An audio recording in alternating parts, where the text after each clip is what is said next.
Welcome, everyone. Welcome back to Starfound. Welcome back to Thursday night. Welcome back to an actual play podcast of Starfinder by Paizo. What are you fools doing? What have you done? I really thought you were just going to be like, welcome back to an actual game. Like I a just real live game-o. Oh, boy. Guys, Chiron, thank you so much for that subscription. And welcome to the Baby Bards, Dust Lucky. Welcome, Dust. Welcome. Look at this. It's like being shot out of a cannon. All right, so we are an actual play podcast of the role-playing game Starfinder, which is epic space fantasy madness. Check it out. We have been doing this for a whole heckin' year, and this is our live recording, which we do every week at Thursday at 7 o'clock p.m. Eastern Time, here on twitch.tv/HeartsingerGames, and you can find all of our previous content on our various different podcast stations. We're on Spotify fully updated, we're on Anchor FM, and currently we're getting our way slowly onto iTunes. Oh, goodness. Thank you so much for the share, Parker. Thank you. So please check us out, follow us up. We hit a bunch of awesome milestones last week. We hit 500 views, and I think that's it, right? Am I missing anything? Yeah, we hit 500 views. 50 subscribers. Right. Like so many amazing things. And frankly, Scarlett. No, I'm kidding. We are less than 100 people, less than 100 followers away from doing a Level Up Dice giveaway. What does that mean, Anne? What does a Level Up Dice giveaway mean? Well, I'll tell you. Thanks for that host, Cameos. We appreciate that. So basically what I have in my purview are several sets of incredible dice. Sometimes I'm able to mete out a single aluminium precision D20. Other times I might have a full set of semi-precious stone dice, which is in fact what I have. For when we reach 600 followers on this channel. So we are climbing that mountain together, y'all, and we are so closer than we've ever been, in fact, which makes sense. That's kind of obvious. You know what? Let's skip over the part where I'm dumb. No. It happens. Things go down and up again. It's okay. It's okay. True. Yeah. It is true. Flux. But I decided like about a month ago that I was like, you know what? What's better than 300 baby bards? 600 baby bards. And so I decided to launch this giveaway. And so basically all you need to do to enter the giveaway is to follow the channel. And that's all you have to do. And I will literally pick from all of the followers when we get to 600. Anyone who has followed, I will reach out to you if you win. And then that will be it. But we got to get to 600 followers. We got to get there. All right. So let's talk about tonight. Let's talk about what's going to happen tonight. And tonight, I am the game master. In fact, every night, I'm the game master, which means that I am going to be leading these fools or heroes or whatever you want to call them through the chaos and madness that lies ahead. Why don't you all introduce yourselves and the characters that you're going to be playing, though? Sure. I'll start off. I am, of course, Anne Richmond, the head bard in charge right here at Hearthsinger Games, and I play the Vlaka Solarian Amraukyuka. I'm Amraukyuka, the Solarian will nuke ya. Vlaka, bow to your queen, boo, and give him that ah-woo! Oh, Oh, it's nice. It's nice to have everybody on for on board. We finally got to it. I don't know what Zoom. Internet. I am Dexter Warren, and I play Jabberwocky, Skittermander, Technomancer, Mad Scientist, spreading heart smile and robots. It's accurate. So accurate. brilliant. Yeah. Hi, I'm Helena, also known as the Magic Llama Mood online, and I play Jaleskia, who is a Kasathan mystic scholar. And she's very excited to have to see all of these strange space bears. She likes zoology quite a lot. Yes, I love the many-eyed bear. It's terrifying in the best of ways. All right. I got props. Next. Hi there, my name is Parker Wallace, and I play Castor 9, a sleek-haired, dapper-looking android, the pilot of the Kingfisher, and a mechanic and operative. Happy to be of service. Fantastic. Thanks for that share, Anne.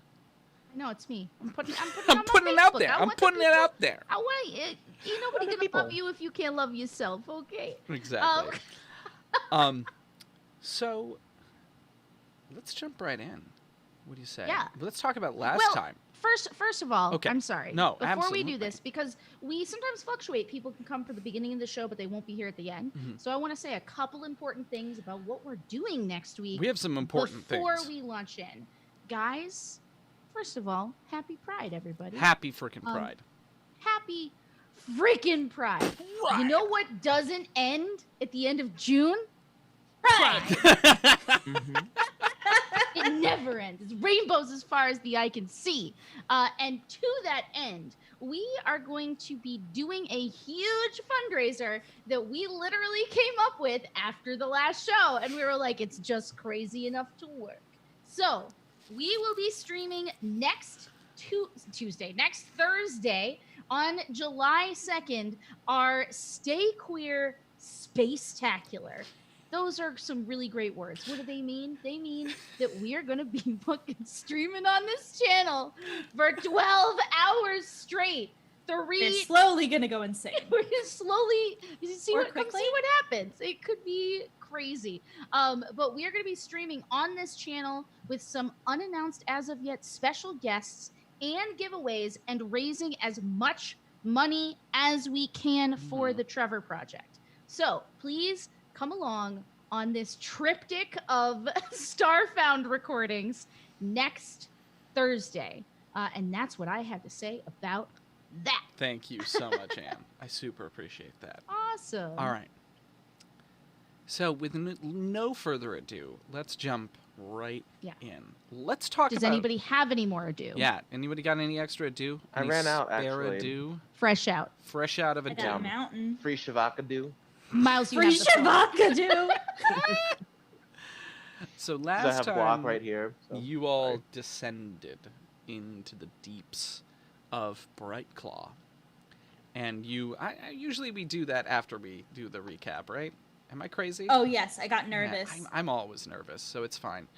So you all descended into the deep depths of the oceans of Brightclaw, searching for Euralia's, I don't know, heart smile, something that she needed that she didn't know what it was, and she was super cryptic about it, and you were rightfully suspicious because when you found it, she lasered a strange giant and then ran on out of there. Or she didn't run, actually, she freaking teleported like a...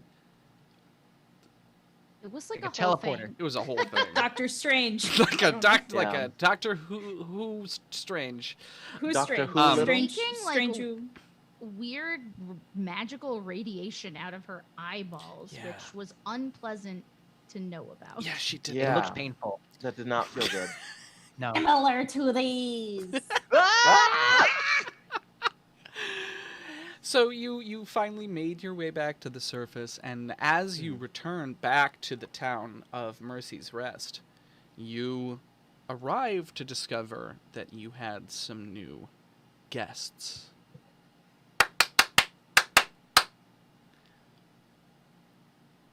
So the bear has turned to you, this massive white creature with long, shaggy fur, and he carries this massive stick that has a blade that runs most of the length of it. And there are these strange runes in a language that none of you recognize carved into the side of it. And he turns to you, Amaruk, and says in this voice that is gravelly as stone, as I almost said as gravelly as gravel, as gravelly as granite. Okay. It seems I need your help, Wolf Queen. Welcome to my court. What is it that we can do for you?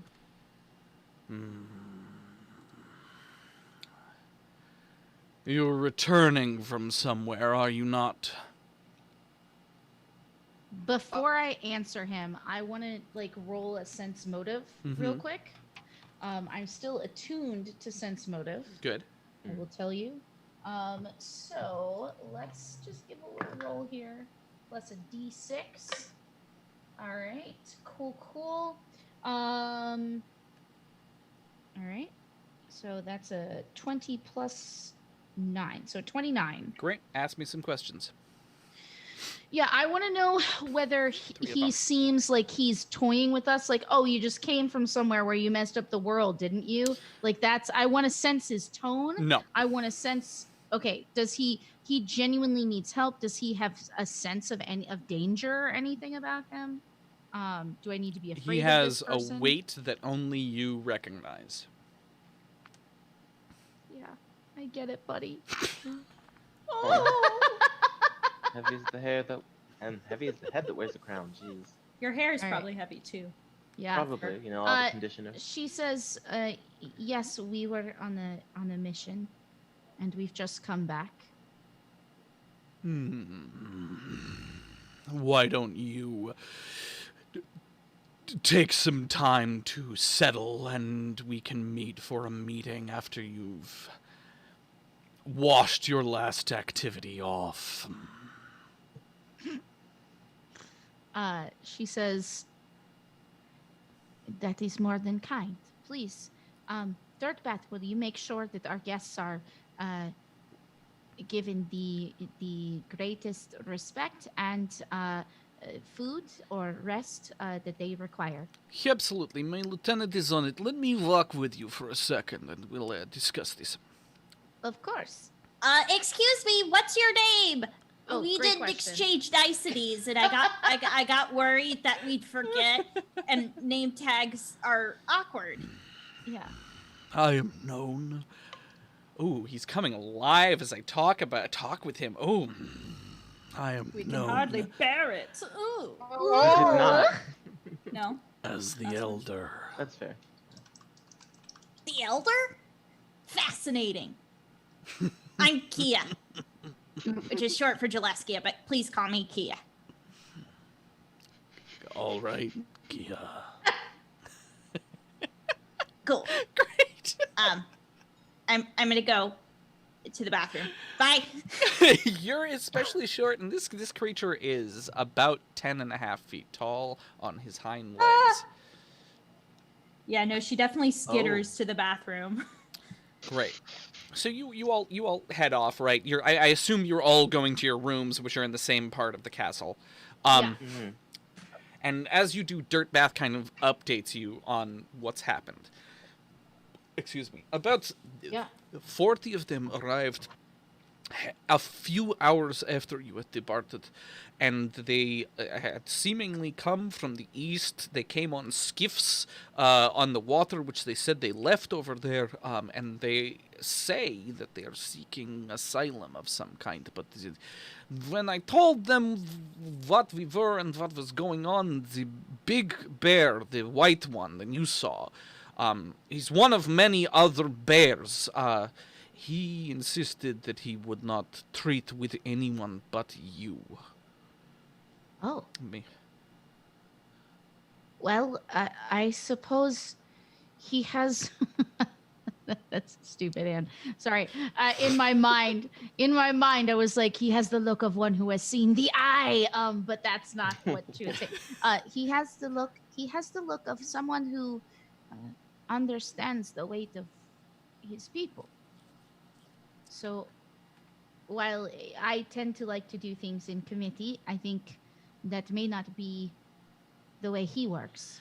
So I wouldn't take offense to it. No, I do not think that throwing him in front of the... How should we call it? The idiots on your council is a very good idea today. All right. Has something else happened while we were gone? No, I'm so... Forgive me. Perhaps I've been a little bit too, honest again. The fools that want to run our country into the ground because they were here before us and want to prove it to us. That's all I'm talking about. Your sister's fine. So the same problem. The same we problem. already have. The always Got it. problem. Yes, exactly. All right, Okay, go the get eternal dressed, struggle. take a shower. You smell like the ocean. The water is evil. You hear Yeah. down the hall. Evil. Yeah. So after that conversation, she's gonna go and quickly make her way to get ready as quickly as possible. Mm-hmm. Anyone else doing anything? I'm gonna put the microbial stuff that I captured last session in that strange dungeon we encountered. I'm gonna go ahead and put that to set up to do tests. Cool. Even though I already know that it's similar to ectoplasm, I want to do a little more Yeah, absolutely. research. Great. Yeah. I'm gonna put my bot aside so I can repair that when I get back. Great. And other than that, just dressing for the event? Great. Fantastic. You guys... Yeah. Oh, yeah, absolutely. Parker, but say it out loud. What do you want to do? I don't want to spoil anything that we've been talking about back and forth. Uh-huh. At least not until we... I'm wondering if I would have to go into town for that, or I would just be hanging out, decompressing in my room, and all of a sudden it happens there. I What? think that... What happens? Keep your secrets. We've been discussing a purchase. Okay. Yeah. Or do you do want it to be a purchase, right, Parker? Either a purchase or a chance encounter. I can still take out the credits either way.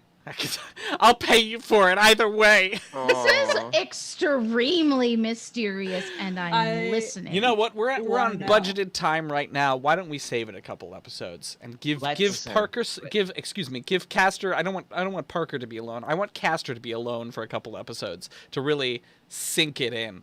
We'll talk about this later. All right. So you all, and I also don't want to exclude you from this meeting that you all head to in the long hall, where you all have the large council meetings with that long table that we discussed a few episodes ago. And the elder is sitting in there. There's also a large polar bear who looks. I'm sorry. And what did he say his name was? The elder. The elder. The elder. The elder. Literally. Got it. Cool. Mr. The. Excuse me, the sir. There's also a large brown bear,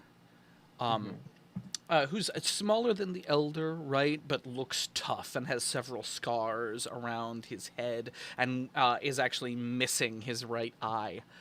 And then there's a third bear who's a slightly smaller black bear, and is a lot of her is covered in bone fetishes, and it seems like actually, Kia, it doesn't take long for you to identify the fact that most of the bones on her are bear bones and bear teeth. Very cool. Very cool. Yikers. God damn. 1d4 psychic damage So to me, the player. Well, how do you want to start this? The elder kind of waits for you to settle in, and this seems to be waiting for you to start, for whatever so cultural reason it may be. Right. You can see that the onus is on you. She stands at her chair and waits for the others to take their. This is that same, I imagine, council room that we had kind of held the trial or whatever in, or the council meeting / interrogation in episodes past. And so she kind of waits for everybody to take their spots at the round table, so to speak, and then sits to signify the beginning of the proceedings. Yeah, the bears are so Kia large. scampers over. Oh, sorry. You're quite all right. The bears are so large that they don't fit in the chairs, so they all sit down on the floor on their hinds, and they're a little small now next to the large heads. table. So there's these large heads and paws kind of plopping over the edge. Bears sitting at picnic tables. So this is awful. So she has some people move the table and bring in some pillows, and they all sit on the floor in a circle together. That seems to be the way they do it. Right. The elder says, and nods. Yeah. because that's so she goes to sit down, sees how awful it is like, I'm sorry, this demeaning, and I don't want that to be how we meet. And then she's like, garçon, and claps in aid Great. from the security staff or whoever can move stuff. She helps to move this stuff as well, and then she sits down with them and says, well, what seems to be the trouble? We have had... forgive me, Amaruk. First Claw, it is difficult to speak of. It's been a difficult week. A few days ago, we became aware that some of our fishermen... excuse me, you don't know where we're from or where we live. We live far to the east in a small cove in an overhang designed to keep us safe, or we did. Our settlement has been here for just over a decade, and we had been slowly growing and surviving, and things were going quite well. We were aware of your arrival, and I'm sure you can understand why we didn't reach out any sooner. Well, that is responsibility to be borne on both of our shoulders, Elder. We have gotten used to being left alone, and I think we would have liked that to stay that way, but now we're in a situation where I have to come to you, where we all have to come to you. And he looks back and forth between the two, and the smaller bear nods, and her bones jangle softly around her neck, and the large polar bear just sits perfectly still and stares at you with his one piercing blue eye. Oh man, we are gonna fight. Sorry. Oh no. I can't wait till we duke it out. Okay, so yeah, so she kind of like double takes and catches this this polar bear kind of staring at her like this. And she had been kind of like sitting cross-legged, like leaning forward on the knuckles of her paw, and she immediately like straightens and assumes like the most dominant spinal position she can. You know what I mean? Like, you know, she just kind of expands under the gaze of this a new enemy enters the ring. The elder continues. Everything had been peaceful. We had internal issues and trouble with famine, but a few days ago, some of our fishermen started to act increasingly violent, which led very quickly into a large brawl that lasted about 3 hours as they tore each other to bits. And we all, the rest of us, meaning, desperately tried to break it up. But when the harder we fought, the more they changed. Some things began to come out of them, began to emerge from inside, until eventually they erupted. We've seen this happen. It happened to one of our citizens here. This is not good. This means that something in the planet is changing, or there's something new here. How many? Just one, as far as we know. Little Yeek. He worked in the mines, didn't he? No. Yes, he was in the He mines, worked but at- he was he worked also at the taking forge. blacksmithing. Oh, Yeah. the forge. Yeah. Okay. Yeah. No mines in Bright. It was No the mines. forge. Okay. Gotcha. Zero mines here. Blacksmithing. Yeah, blacksmith. Zero mine. Okay. I thought you said box snipping, and I was like, great Oh. job. Good job. Good job. But the dude did say that it was the fishermen who started getting violent, which means, I'm telling you, the water is evil. Do you I'm say that right. out loud? I do say I'm in character voice. I'm saying it out loud. Fair. Yeah. Water's She evil. says, Jabby. I'm just. It's a theory. It's a theory. Yeah. And it's like she's so soft spoken to all of you guys for the most part, but the way that she kind of turns on you and says Jabby, you see like the same fear for just a split second that you saw when everything was going on down in the Pre-Gap Temple, not hours prior to this conversation. Yeah. And she tries to like So get it back. the rest of you may not be aware of this particular detail, but Amaruk, you certainly are. As soon as a disruption shows in the pack, the large polar bear speaks and says, 30. 30 fishermen.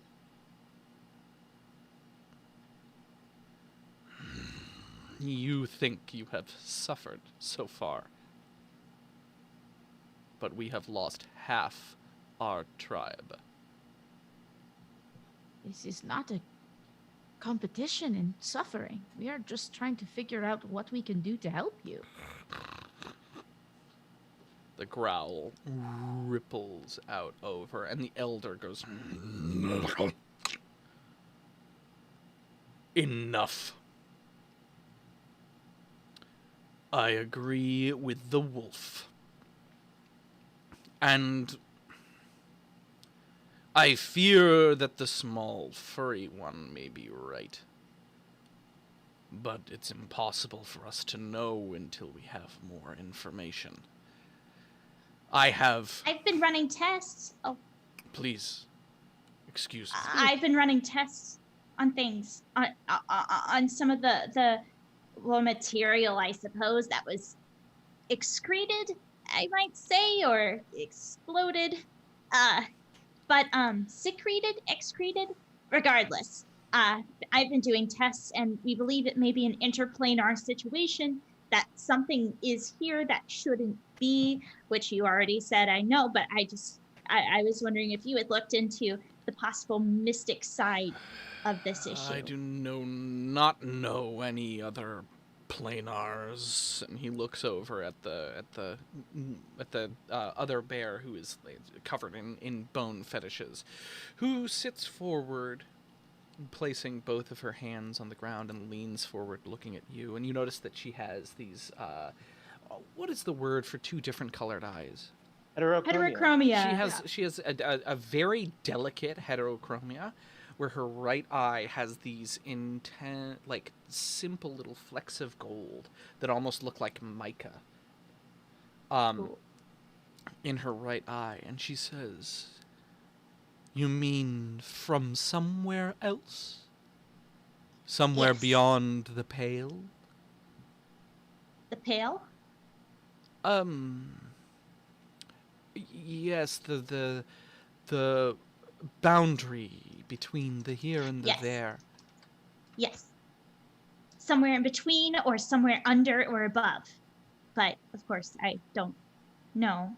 But it's not of this Pale. It's not of this plane. Not what we can see or perceive. Strange.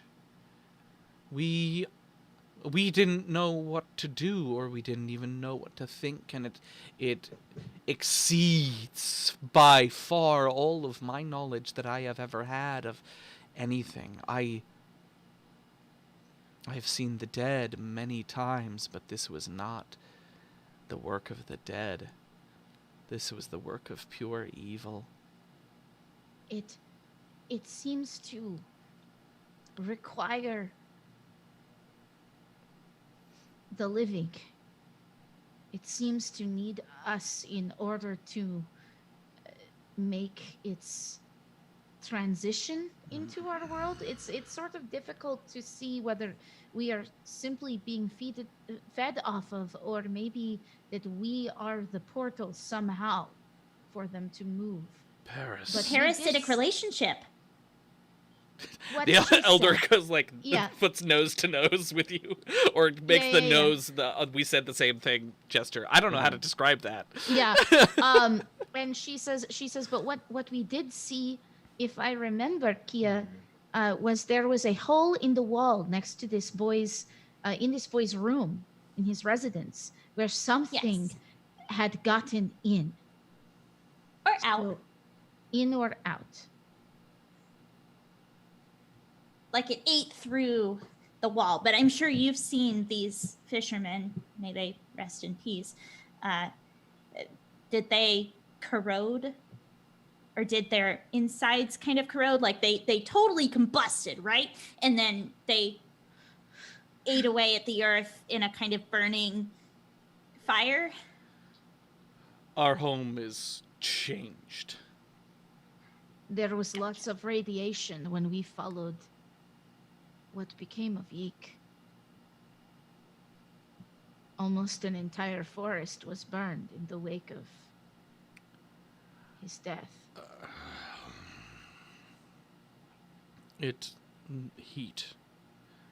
Heat. We fled our burning homes, the elder says. So, enough of the musing. I have 2 requests. 3, excuse me. 1, I request that you provide my people with shelter for the time being. 2, I request, much to my own shame, that you help us find a new place to reside. And at this, the polar bear next to him growls low underneath his breath. He probably thinks that you can't hear it, but you pick up on the sound. Yeah.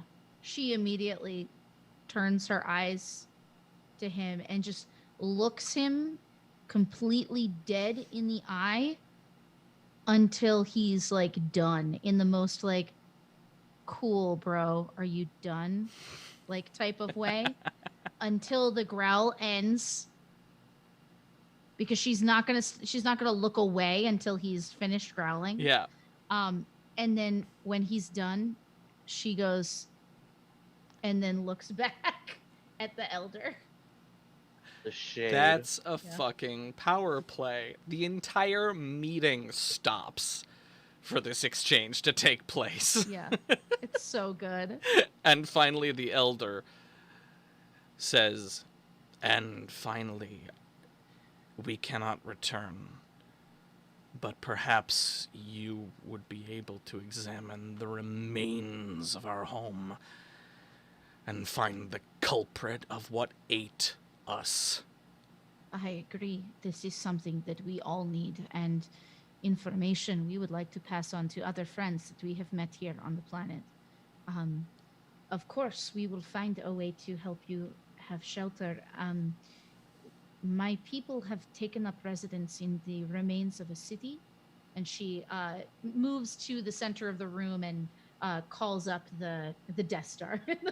Projecting the Death Star in the middle of the room, but she calls it up and kind of like zooms enhance on the map until she's able to show the city and where it is, and where they can see that they had totally marked out where the bear encampment was and like what the distance is. Yeah. So it's a reveal of the hand that like, yes, we also knew you were here. You know, we didn't fuck with you. We didn't want to fuck with you.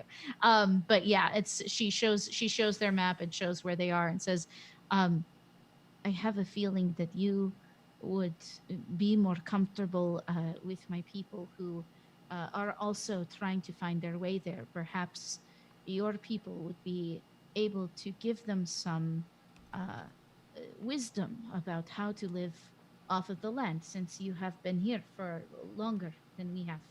And in return, they will help provide you shelter and protection, and ensure that we are able to understand your needs as a people and find you the right place.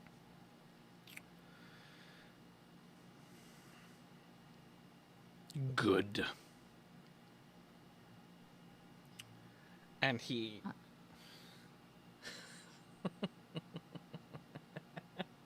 I'm sorry. What, Miles? I have bear gestures in my head right now. He like sits forward a little bit, sits back, and like rolls back onto his back and comes forward and clamps both of his hands down on the ground in this resounding boom, which like echoes through the castle around you.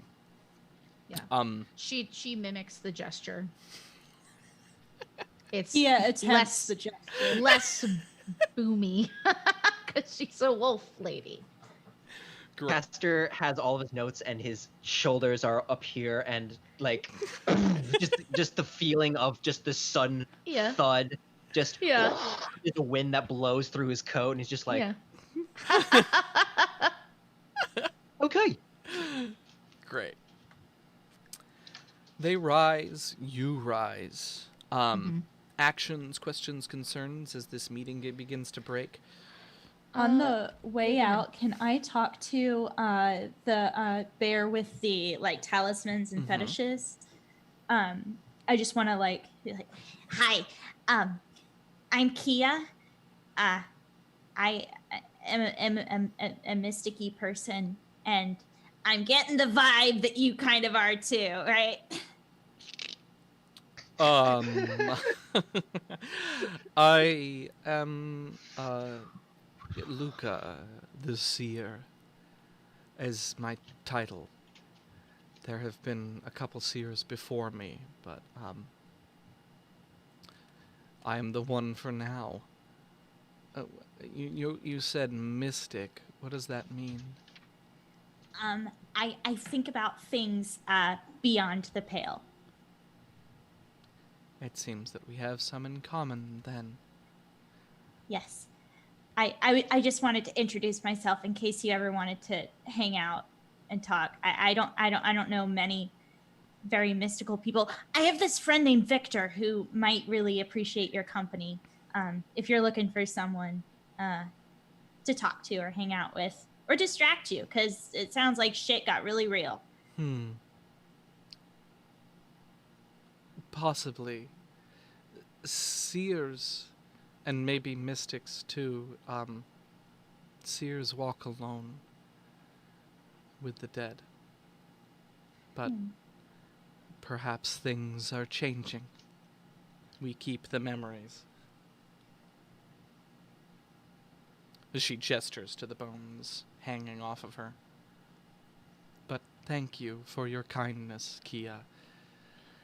But I fear I may have one paw too many in the grave. I understand. You know where to find me, though. I make a mean space lasagna. Fantastic. Yes. Could I go up to the really angry one? Perfect. So small. So yeah, this Lord. is gonna end great. What could go wrong? And I ask him, out of curiosity, what are the beaches like where you are? I was just curious to see if there are any particular alloys in the sand, because the fishermen are the ones who went all, you know. I don't know if that's offensive. Ours was kind of like that, but maybe there's something in the sand, because our person worked at a forge, so maybe there's some similar ocean metals that are making people angry. Great. So you finish. He blinks. And then turns and walks away. I think that went very well. Amazing. Amaruk is going to approach the elder. Before, like, as people are kind of having these individual kind of tete-a-tete conversations. And she says, if I could just ask you a few questions, I would be very grateful. Absolutely. What do you need to know? How much exploration have you done on this planet? Not much at all. We had explored the cove and the area around it. When we were fresh there, we had to hunt and forage berries for food, so we have a decent understanding of the ecology near us, and we built a large aqueduct to bring fresh water to our seaside home. Are you aware that there are at least 2 now that I know of pre-gap ruins on this planet? I do not know what this gap is. Oh. Forgive me. We live in isolation because we were born in captivity. We do not know much that we are expected to know. Of course. The gap. Well, she The gap, the blank in everything's memory, the hole in the world. Yes, exactly. I worked for a time on Akaton. His eyes go like far away as he says that word. And Caster perks up hearing that word. In order to earn our passage here, I know some things, but I haven't seen nothing that meets your description. We have seen the footprints of the tall ones. What? What do you mean? Tall ones? Only footprints. But there are some kind of creature. More massive than I, and certainly 2-legged, that walks the shores and highlands of this world. Does that remind me at all of the creature we saw down? It could, yeah. It was certainly 2-legged. Yeah. I'm feeling that, Mr. Krabs. Yeah. Water's evil. Yep. Yeah. So she kind of nods and decides in that moment to play her cards, and she says, we have discovered one such ruin near the place where our citizen met his end, and another. Oh, and that one had a portal in it. A portal that led to another planet in this system, potentially, but we're not really sure. We kind of went through, found ourselves underwater, and then left.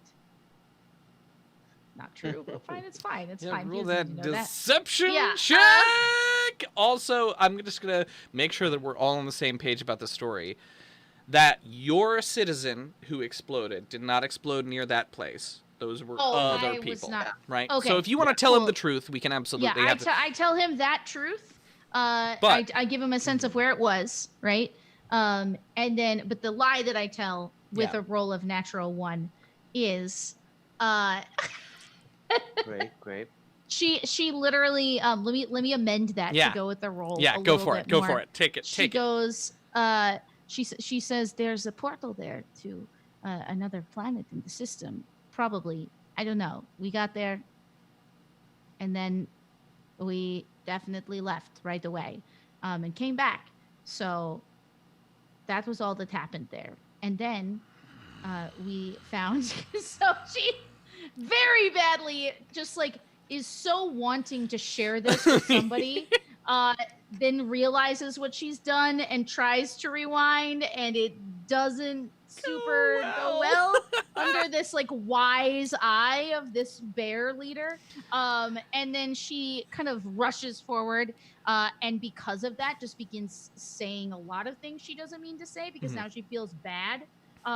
So she's like, and then just now we went with a friend who wanted to go in this lake, and we followed her into the lake, and then we swam deep down, and it was, down there, and there were mermaids, which was like really new, I guess. And then we got down there, and there were big things. There was a very big tentacle monster, and it reached out, but I was like, no, and then I cut at it, and then I swam very fast, and we all swam very fast, and we ended up in this underwater temple, and then a lot, it got very complicated, but we might have pressed some buttons on a console of the damned that like opened up a door, and then there was a big boy in there. Or I don't know. I'm just saying big boy is an expression. I don't really know how it identifies. But it was waiting there. And our friend sort of like got some sort of thing from there. I don't know. I fell asleep throughout most of it. Do Not we all see because this I happening? Yes. I mean, definitely Caster does because Caster is right there.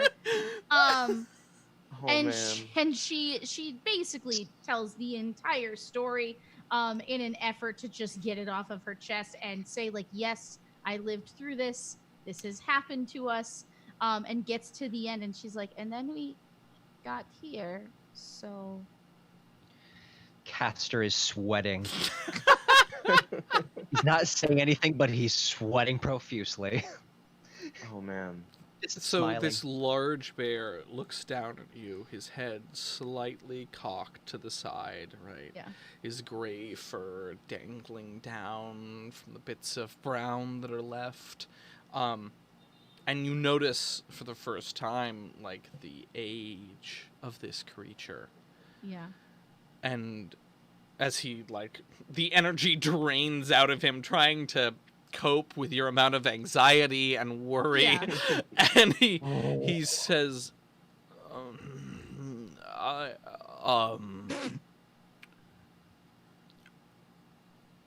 I'm sorry for your loss. Well, thanks for listening. I guess I just so sorry. I don't know why this is making me laugh so much. This poor bear. She says thank you for listening. I just thought you should know what's going on before we try to solve this other tragedy. We share the same earth. I see you, First Claw. Plant your feet 4 on the ground next time. Winks, and he turns and saunters off. Excuse me. Just a few clarifying questions. I don't mean to bother you. Sorry. No, please. Caster, was it? Yes, that's right. Caster 9 at your service. You said that you were from Akaton, right? I've spent time there. Oh, okay. And you said that you were bred in captivity. Mm-hmm.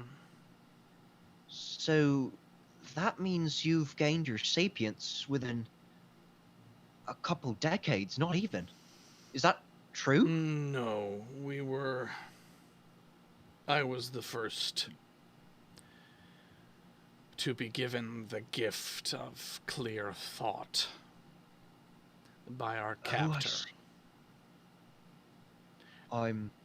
At times it has been a curse, but I consider it to be what is.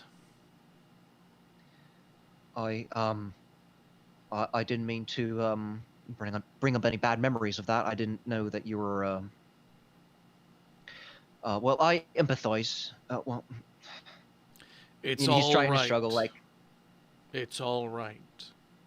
I understand.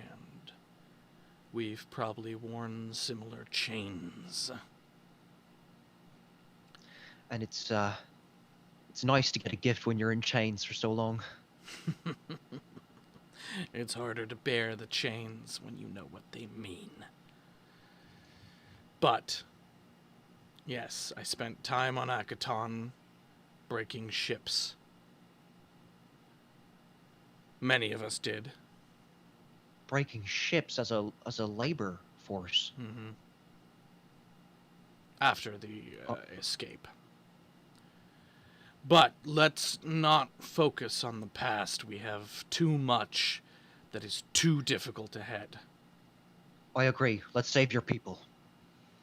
Mm. So, they shuffle off to go join the rest of their people, right? Who are kind of like at the south end of town in one of the squares, and are amazed by all of the massive amount of stuff surrounding them.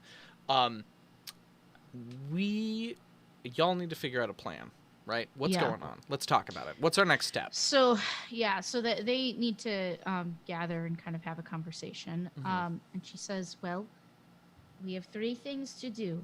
We've already figured out the way to provide them shelter.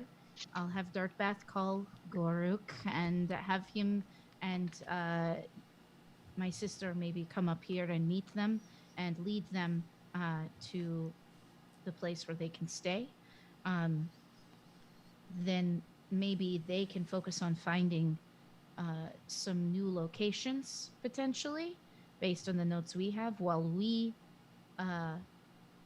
look around their camp. I think we sort of know a little bit more about what things we might run into, you know? What do you think we'd need, Kia? We'd need some sort of safety from the thermal energy. It gets rather toasty, as y'all know. So maybe we can see what we have back in the lab. I don't know. If it's possible that it's still on fire, I know Castor had that really awesome plan of like extinguishing fires with our craft. Indeed, yeah. So if I remember correctly, it evens out at around, the temperature evens out at around 150 degrees, if I remember correctly, right? So it's too hot to walk into, right? But it will have burnt through any fuel in a pretty short amount of time, right? So it's probably already out. It's just constantly hot. Yes. It's just radiation that we have to worry about. It's not radiation. It's just it's not radiation. Heat, yeah. Just heat. Sorry, just yeah. You're quite all right. Okay. Yeah. Super toasty. So, do we have anything we can wear to be resistant to that kind of environment? You'd have to design it. Yeah. I got this. Well, yeah, we do have the funds. If it's only for us, not asking a lot for the department, you know. Yeah. Trying to keep the budget in mind. Yeah. Oh yeah, I mean, well, this is something that this will not be. I think, deep down, I know that this is not the end of whatever this fight is going to be with this extraplanar entity or entities. So we need to begin outfitting ourselves, and this would be a good chance to get whatever we can running and then make improvements based on our experience with a larger area.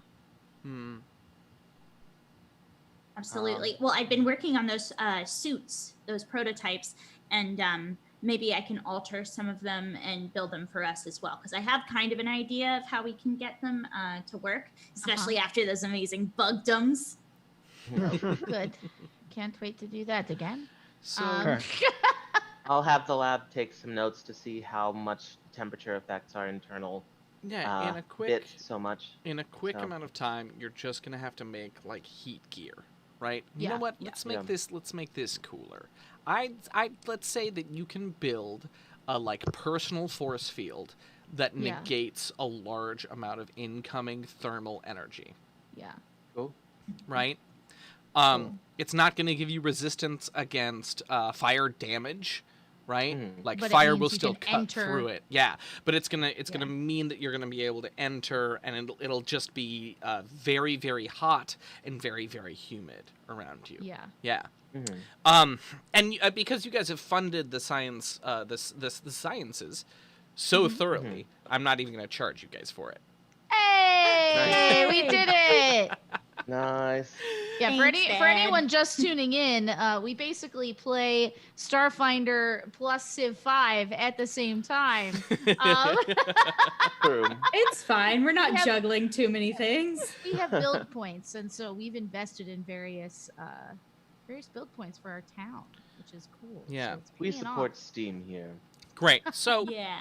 let me get a mechanics check from, I believe you, Parker, is the one for this, right? Heck Who's yeah. Parker? That's Parker? engineering. What was that, Parker? Is that engineering? That's the right name of the skill, isn't it? Yes. Yep. That is 26. 26. Fantastic. So it doesn't take you more than a couple of hours to whip up the last bits of this of this anti-heat tech, right? Which probably you had toyed with in the past, you Dex, because you knew what maybe there was like one of them to like go and take samples that you had done before, right? So you whip up a couple more, equip them to everyone. We're in the middle of the long night by the time that this is done, right? Yeah. So the gigantic pink moon, or actually planet that is a moon on your moon above you, is kind of arcing overhead as somewhere behind it the sun sparks little bits of pink color around the edges. And you all, I'm guessing, hop into the Kingfisher. Yeah. Anyone want to do anything else? That sounds negative. All right. No. Yeah, I think I'm good. She's in. Great. So you hop in the Kingfisher and jet off to the east. Now let's have a quick geographical reminder of where exactly we are. Quick little geo reminder. Geo reminder. Can everyone see on their tabletop? Yes. All right. Yes. Great. Yeah. Sweet. There it is. So you guys are heading over from here at C, which is where Mercy's Rest is, all the way down and across to this little spot over here at D. Now, as you can see, that there have been a couple of other explosive events. These little red splotches are how we're marking other how do I put this? Heat signatures? Yeah, heat signatures for the exploded creatures, and now there's a massive one surrounding D as well. Okay. So,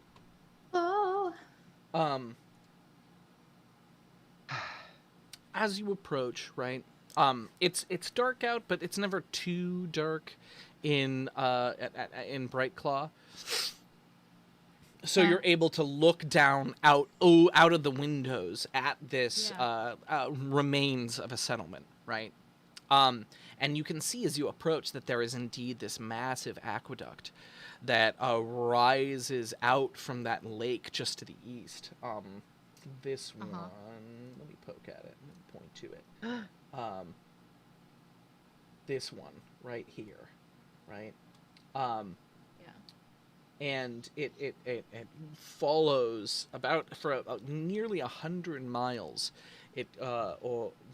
Nearly 100 miles. It follows and arcs over the land, passing over hills and valleys until it reaches this town, and it comes around the side of this massive rocky outcropping that extends far out over the sea, about 60 feet.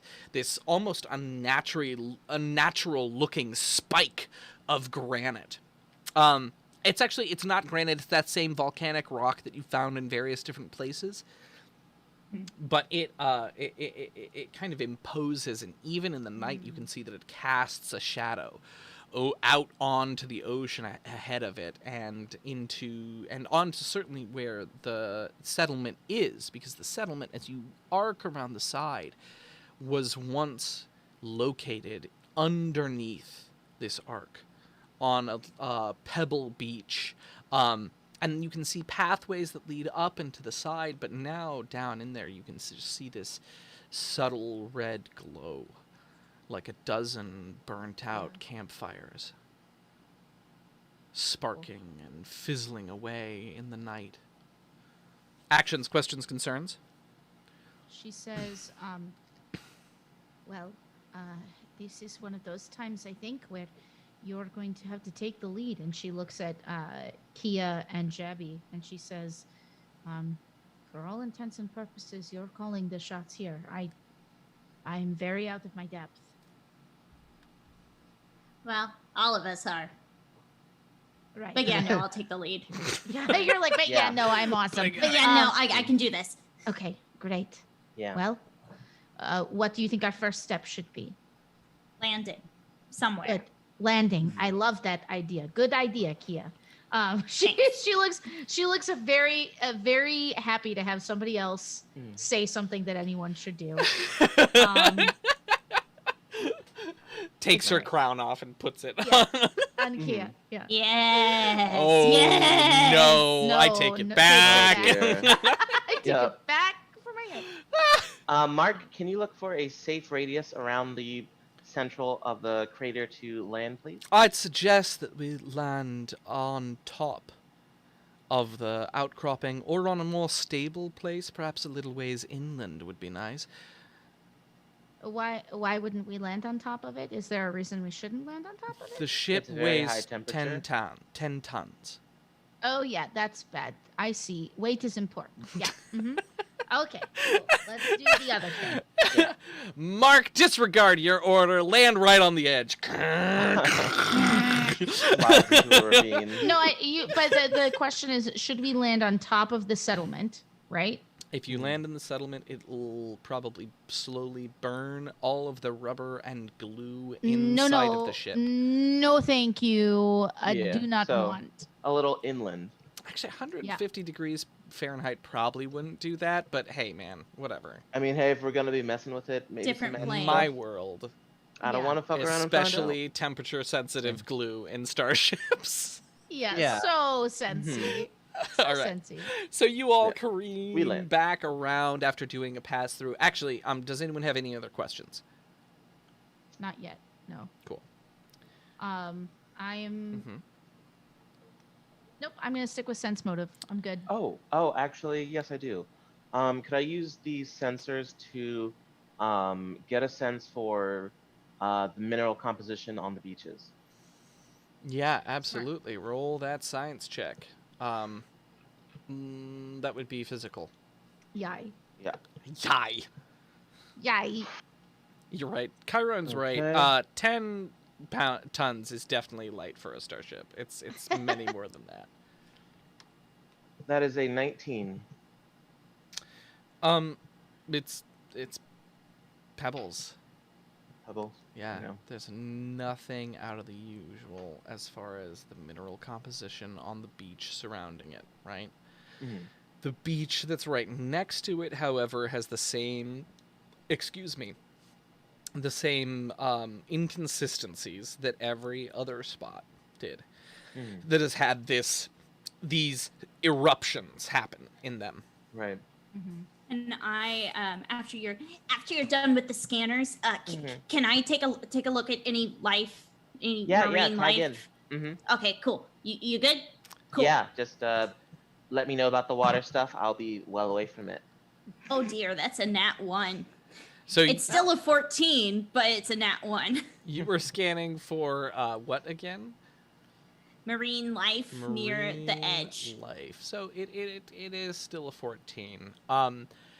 What you do notice very quickly is that what you had originally scanned as a very vibrant, like incredibly vibrant little ecological cove is now Totally changed. Yeah. Totally changed. It seems to be dying very quickly. Yikes. So. All right. Well, I think, is there anything you need me to carry so you can get good samples or anything? I could carry your backpack or your equipment or something. Kia looks over her mask and is like, "You okay?" She doesn't say that, but it's just kind of like, Yeah.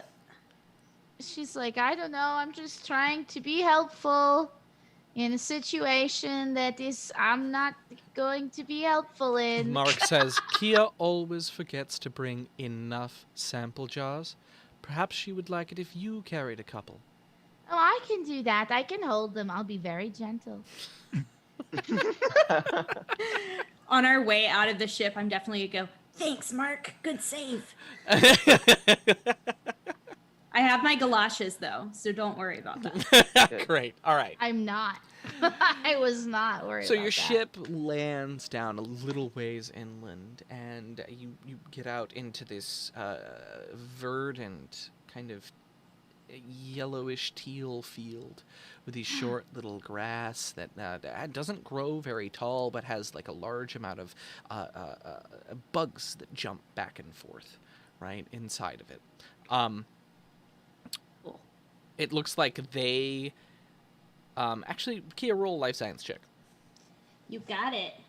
I don't know They why. are the I bugs. really love the ecology of this planet, and I just have That is know. a 31. weird ideas. Great. Whoa. You very quickly, like, it doesn't take you long to recognize this strange and very uncommon life cycle where if the bugs didn't eat the grass would grow so much that it would choke itself to death, and everything else.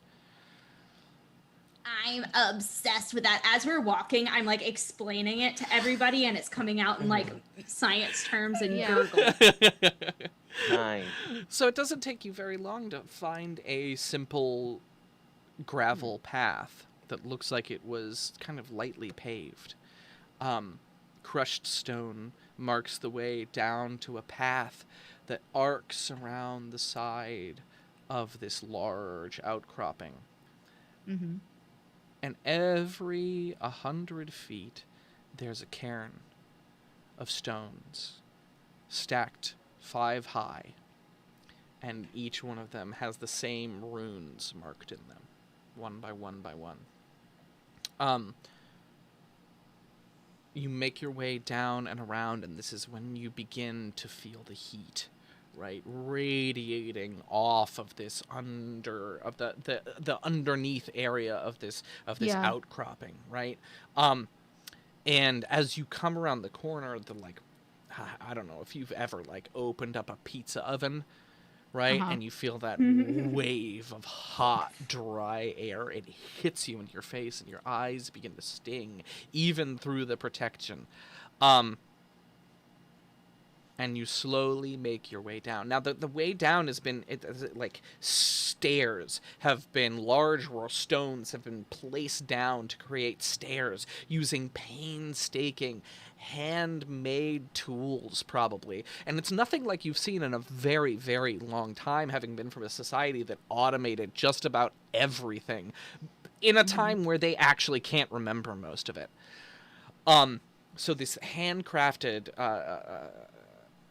path, a simple thing, kind of strikes you a little bit as It's very Vlaka. It reminds me of a lot of like cairns and stuff that we had on our. It is a little bit Vlaka, absolutely. The town ahead of you, however, was not Vlaka. It looks like it was built into the side of this rising rock. It looks like pieces of it had been carved out so that the wood and stucco and structures with a very, very flammable grass roofs were they like extended out from almost kind of like hobbit holes that led deeper in. The bear's propensity for caves can be seen, right? Even in this. But most of these caves have been opened up, just laid bare by the heat burning away the structures that surround them. Yep. Oh, God damn you. You did this the second you picked bears. It's true. You did. It's true. And... well, ask me questions. What do you want to know? So, I'm getting some vaguely Pompeii vibes. Yes. Now, okay. That image is definitely accurate. There's less stonemasonry other than on the stairs, right? Yeah. And there are actually, like, you can see the shadows of bears on some of the walls from the, like, sudden explosion of these things. Yeah. A few cubs running for shelter. However, there's no volcanic activity that is active here, right? Yeah. once upon a time, this jut up was obviously caused by some kind of something very intense that happened here. But the arcs on it, make a physical science check for me. I'll give you my bad geological understanding of how this works. We love it. That is Rocks for jocks. science. RPG That's an 18. science. 18. So you're glancing up at this outcrop. It seems like it has been here for many years, because if it had happened even like geologically recently, like just like millennia ago, it would be sharper. Everything would have edges, and everything here and around in this area is very soft, right?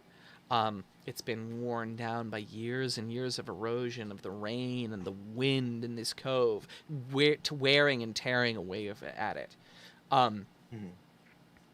However, down among these, among the village, are the same strange spires that arc up, with the spines that come out of them, the remnants of these exploded things, spattering and smackling, and to boot, because of the amount that has happened, the amount of explosions that happen in this tight area, it seems like they caught on each other to create these strange, twisted tree-like things with odd thorns where their molten material froze instantly on impact. It's like watching a blood splatter on pause.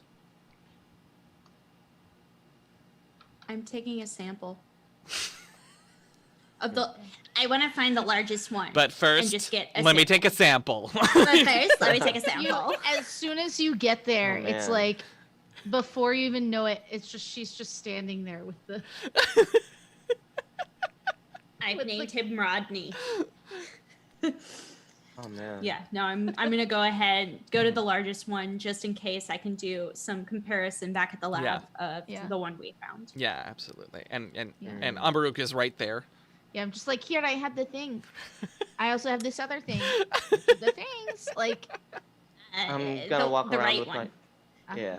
Yes. I'm gonna walk around with Kevin. my computer and scan the area, see for similarities between the energy we saw here and how they described the readings in the underwater area. Great. What do you want to roll for that? How about, I guess, physical or mysticism? Take your pick. You'll get different I'll information. go physical. Hey, welcome to the Baby Bards, Wither King. Welcome to Starfound. Welcome, Wither King. Hello. There. Ooh, okay. Good to have you. That's a 19. Cowabunga, Starfound! Some. So, you rolled physical science, right? Yes. And I want to be sure that I'm giving you the right information. You're comparing it with the other explosion instances and the energy that you encountered during the strange thing that happened on a way Underwater. to the forum. Yes, okay. Mhm. Nice. Now I'm all Pompeii. Yeah. So, there are a lot of similarities between this and the other explosions, right? Definitely the same kind of event. However, the density of explosions is changing more than just the oh god, how the heck do I put this? Yes. So the several of these exploded areas have like had more explosions happen in them, and you haven't tracked who was like caused these explosions, but clearly more things have been like building up on these existing heat spots, hot spots, right? So you would think that would happen over time, and maybe you would posited that like it was doing that to itself, right? But this seems to suggest that the more things that explode in an area, the further along this progression goes. And what's Right. terrifying to you is that with this much, this is the largest one that you've found, the atmosphere is changing. Oh my god, it's terraforming. Say what? What do you mean? Terraforming? Well, if these readings are correct, then every time one of these explosions happens, this surrounding area gets even more warped, even to the atmosphere. And, it's not for this plane. Maybe someone's trying to make this more like the elemental plane of fire or something. Well, I mean, and it's spreading. to be fair, that's kind of what you do when you settle an area. Everywhere you go, you try your best and you make mistakes, but it changes everything irrevocably. I hand you a power bar. Have Yeah. some granola. I don't even like, I just grab, I eat. I wanted you to put it in the sample jar like you thought it was. Yeah, no, yes, that's even better. Yeah, I take the granola and I put it in the sample jar. It would be pretty hard to eat in your suit, so. Oh, sorry. Oh, okay. No, you're not you when you're hungry. Okay. Not sponsored. Hashtag not sponsored But by hey. granola bars. everywhere. Schmickers. Oh my Oh my god. goodness. Yeah. So Royalty free. she says no, but what I really mean is, whatever these things are, they're using us to make this place ready, maybe, for something else. Well, if this is their advanced stuff that they have to do before the rest of their people come here, I'd be very concerned about the home fleet. Right. Let's make sure we don't get to that part, and let's carry on. Yeah, How could we ignore it. reverse this? Is there any way that we could change the environment again? High level magic, science, elemental opposites, I don't know. Zokimon logic applies, maybe. What? What? Zokimon? What? I never dope. played that. I've never. Is that one of your games that you play? It's one I've been working on. So basically, you have different kinds of creatures that run around, and say there's a really hot one like fire that would be put out by water. Okay. I'm with us. I thought you said Doki Nope. Flawed. But Okay. they fight. Reference. Still not sponsored. Still not sponsored. Not sponsored. At me, Nintendo. But could be at me. Yeah. The weirdest crossover ever. No one, absolutely no one, absolutely no one. Starfound, sponsor me, Nintendo. Honestly. Lil bitch. Oh my god. Wait, first of all, no one knows why you called Helena. That's what I'm explaining. That's Okay. what I'm explaining. Helena, we're on Zoom, right? And Helena has customized her name to say Lil bitch. So I'm just reading. Okay. On screen, we all refer to Helena as Lil Bitch, but we've never said it never slipped onto the show until now. Okay. No. I'm bringing us back to sanity. Whew. Yep. Kia, it Good seemed luck. like you were coming up with a pun Pun? or an idea. You had thinking face on. I had a face. Yeah. If no, that's okay. We can move on. No. Does anyone I have mean, any? I'd love to test atmosphere, just see chemical makeups if there's one chemical that is more than another, and science. Absolutely. So the atmosphere is being changed. Now my personal chemistry is not very good. It was not my highlight. So this is I'm gonna give you an abstract rather than an official, Okay. right? It is being changed so that it is not compatible at all with any of the creatures that exist here, right? The atmosphere is thicker. It's much thicker to the point where if this much of it existed on the planet, it might change the way that it would crush the planet a little bit more, right? Okay. Because these heavy gases would press in on it because of the attraction of gravity on gravity, right? That's how gravity works, right? It is in this game. It is in this game. A little bit. And Sci fantasy.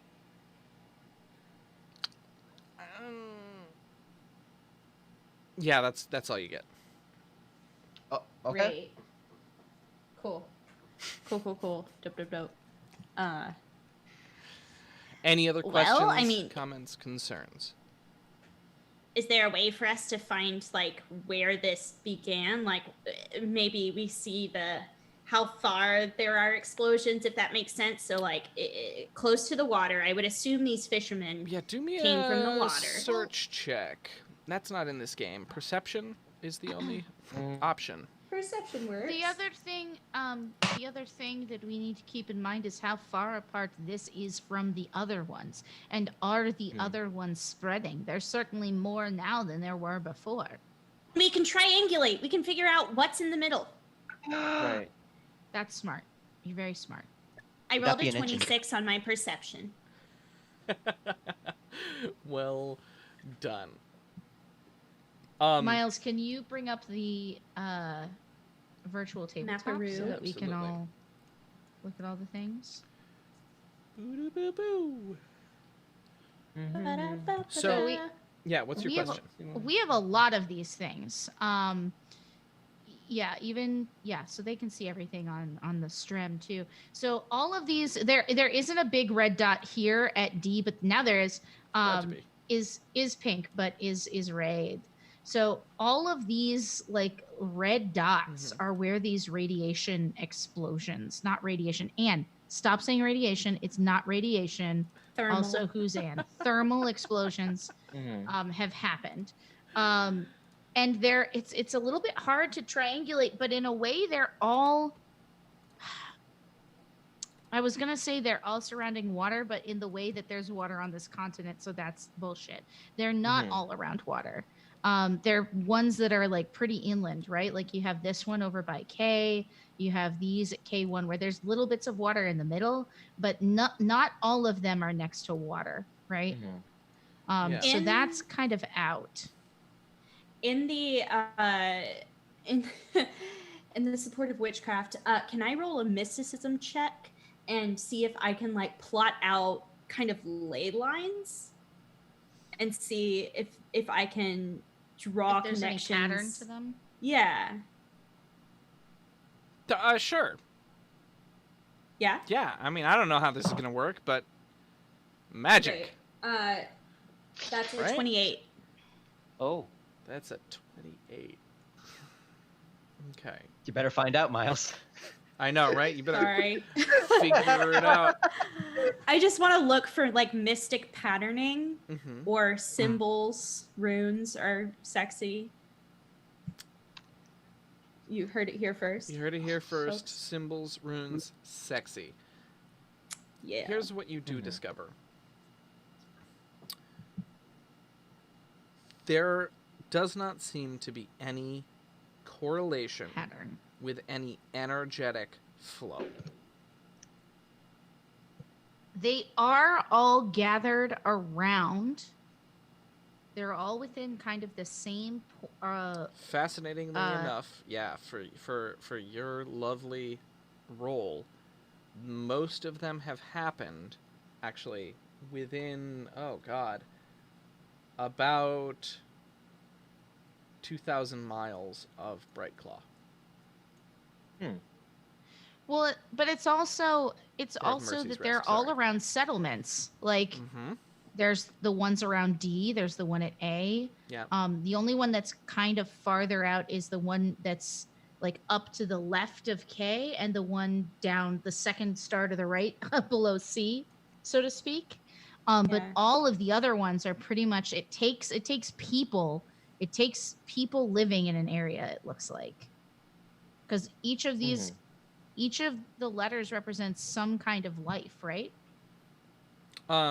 Not each of the letters. The places where there are life is C, A.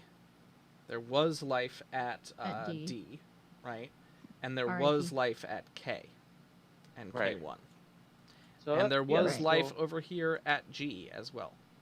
Yeah, but maybe it hasn't gotten So it is that far. consistently usually around where people are. Or Yeah. there was a homestead, an empty homestead that was at G. There was no life there. Anymore. Mhm. Anymore, there was still life there. Okay. So right And now we're it's thinking not it's a a- parasite. I mean, a certain type, maybe, or like we're a step in its metamorphosis, so it like emerges, and then it's like, I can't make a cocoon. Look, you will be my cocoon, and then it blows you up from the inside out. Just like but a it looks beautiful like butterfly. Blutterfly. Butterfly. I But messed it up. That's looks what they as should have if- turned into. That's true. Yeah. Combustible blutterflies. That's the next form. I love that Don't- band. Do not like. Mutate. Okay. But it does not look like these parasites are infecting and ingesting and exploding bugs, creatures, smaller animals, things of that sort. The largest creatures that it seems to have attacked right now are our new bear friends. Right. Maybe it needs sentience. That's what I think. But I make a lot of wild assumptions. So, We take that as you appreciate will. it. Uh-huh. I think we need to look more in this area. We found. Are there any remains? Can we try to go into the caves that they were living in? Absolutely. So, you begin to search more in depth, and you start to slowly make your way into these burnt out houses, right? The remains of the charred remains of what was probably furniture, stone, stoves, cooking implements, melted utensils, all sit around out, and kind of everything's dripping, or everything's ash. But it doesn't take you long to find a cavern. It doesn't... Well, it looks fresh. And it looks not like it was carved, but more like it was melted away. The stone, this volcanic stone, having oozed out and down, almost like it itself evaporated. And it descends deeper into the rock and underneath, and seems to spiral around into darkness below you. Like something burrowed? Could be. And Well, that's where we're going to take our break. No! Every time. Okay. So we'll be back Cool. in 5. Now, before we go anywhere, I want to tell you guys about this awesome thing that we have going on next week here on Hearthsinger Games. We are doing a Pride Spectacular. What is it called? What are It we is calling the this? Stay Queer Space-tacular. That's what it's called. And it's going to be a 12-hour role-playing game stream with 2 guests that's all going to be Starfound. It's going to be the same story, which I don't know how the fuck I'm going to do this. I'm scared. But if there's anyone who can do it, you can, Peach. You all should be very excited, because it's going to be intense and beautiful. We have some unannounced guests that are coming to join us. It's going to be all raising money for the Trevor Project. So bring your wallets, bring your hype, bring your friends. If there was ever a time to bring friends to the stream, it's going to be next week. So next week when are we starting?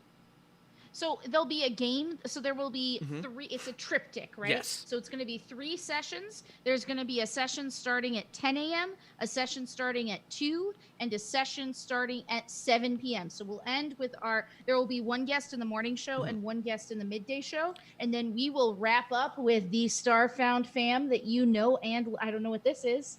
Don't know what that is at all. It's the star hands. For the podcast, I was doing weird under the chin jazz hand butterfly hands. Who knows? But yeah, that's who will be in the last show. And there will be little breaks in between, where we will talk with you guys and keep the stream up and going and have content for you guys to watch. But we'll be trying to help each other take small breaks to get food and whatever between each of the streams. But yeah, there will be 3 shows. You can come to any and all of them. Check in with us throughout the day as you're able. We can't wait to share the day with you guys and celebrate our Pride family. So please come. All right. We'll be right back. Don't heckin' go anywhere. Bring a friend. See you in a flash. Bring a friend.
Welcome back, everyone. Welcome back to Starfound. Oh, I see you in chat. Hey, not 1D. Welcome, welcome. Hi there.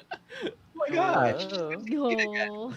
The crew. Thank you guys so much. It's awesome. During the break, all of my Starfound fam, I was sharing the new HeartsingerGames.com website with everybody in chat. Bwomp, bwomp, bwomp, bwomp, bwomp. Yeah. So it is basically your one-stop shop for everything. Literally, I'm tired of spamming you guys with here's a link to this, here's a link to that, here's a link to this, here's a link to that. I made a website that now has the donations embedded right in it. If you want to purchase any of the cool new Baby Bard merch that I have released, and there will be more merch coming that I'm still working on designing. All of that is available there. So you can donate to move the bar towards a giveaway for a D20.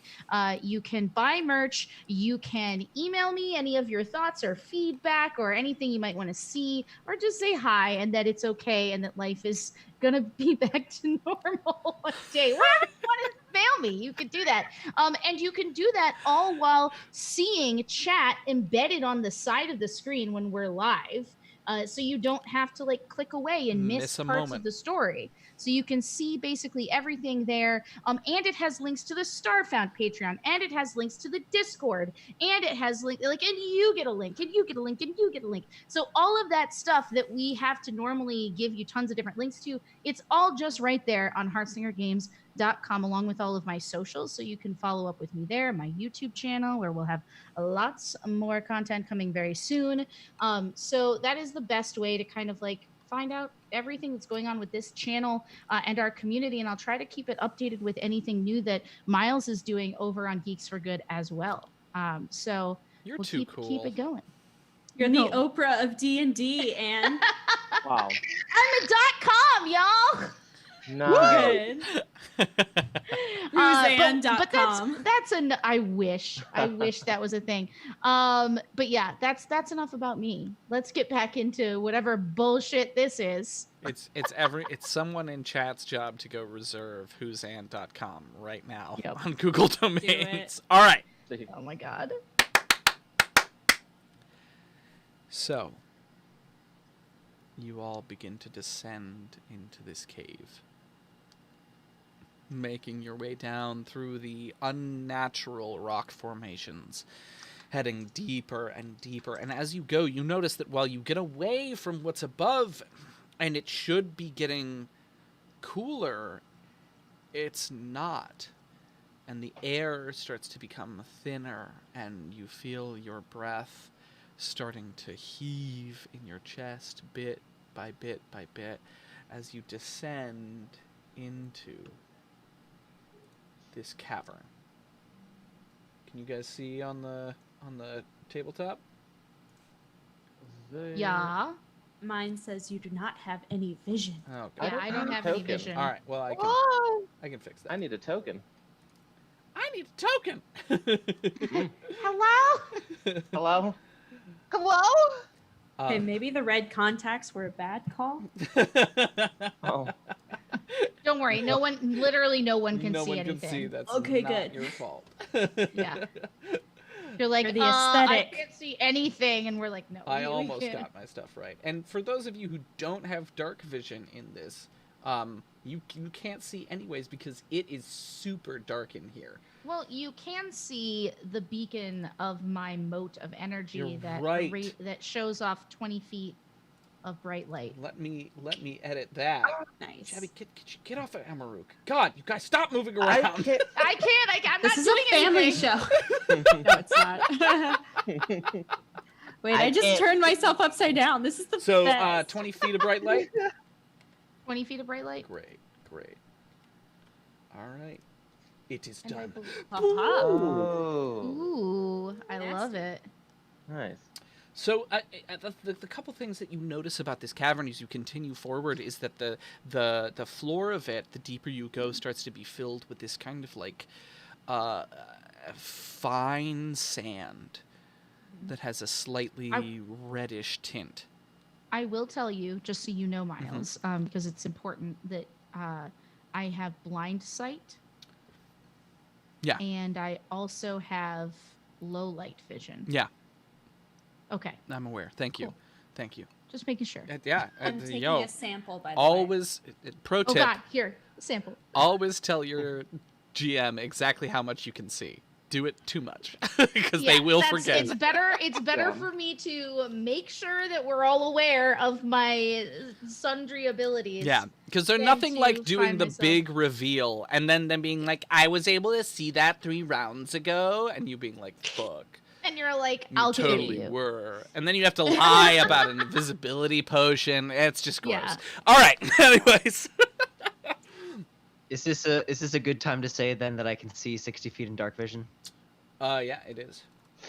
Great. Then I can see 60 feet in dark vision. I too have low light vision. Oh yeah, that's updated. Yeah, I have dark vision too. You have dark vision. Yeah.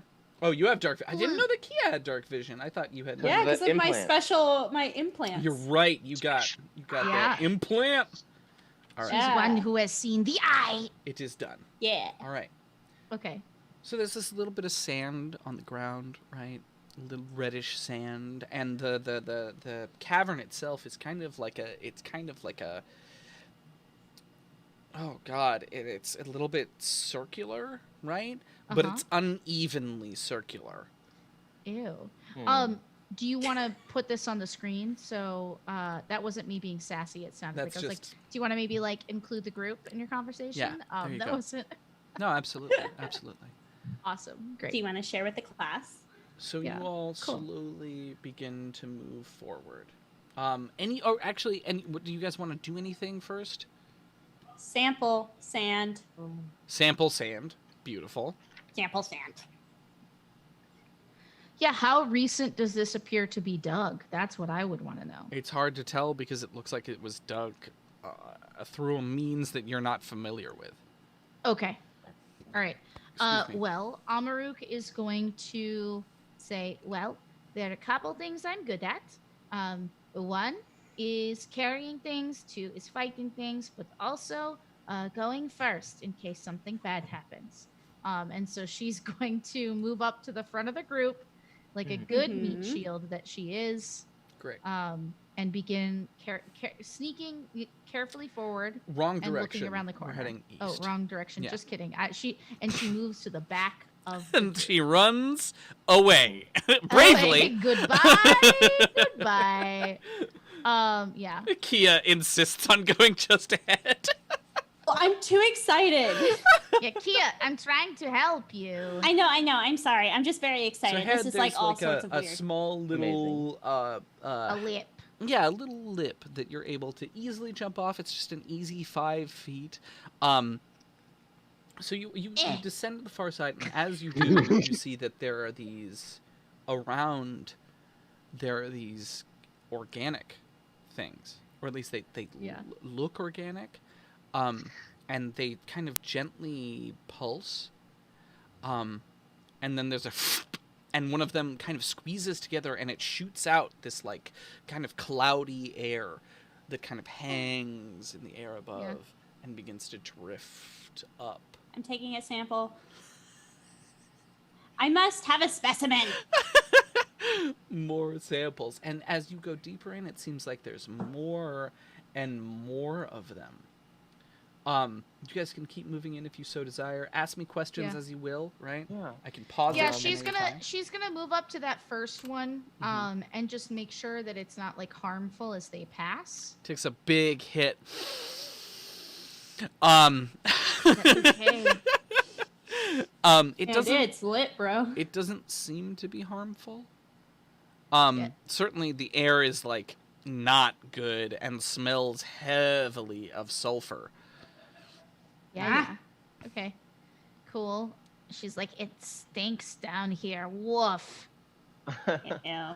I have my cash capacitator concentrating on unseen servant should the need arise. So that affects me for 24 hours. Cool. Nice. Noted. So you all continue on. Make sure you're moving with the crew. Don't want to get lost in the My dark. game got paused for some reason. It's unpaused Yeah, now. yeah. I It's can pause unpaused. it to make sure that no one can move so that you don't explore past my need. Are you unpaused yet, Got Kia? Yes, Okay. it worked. So is this a wall going upwards that we need to climb? That's a or- wall going downwards. Okay, cool. Oh, okay. Yeah. And down here, there's the sand has like pooled, right? Into this large red pit that. Oh, make a survival check. Okay. Sure. God damn it!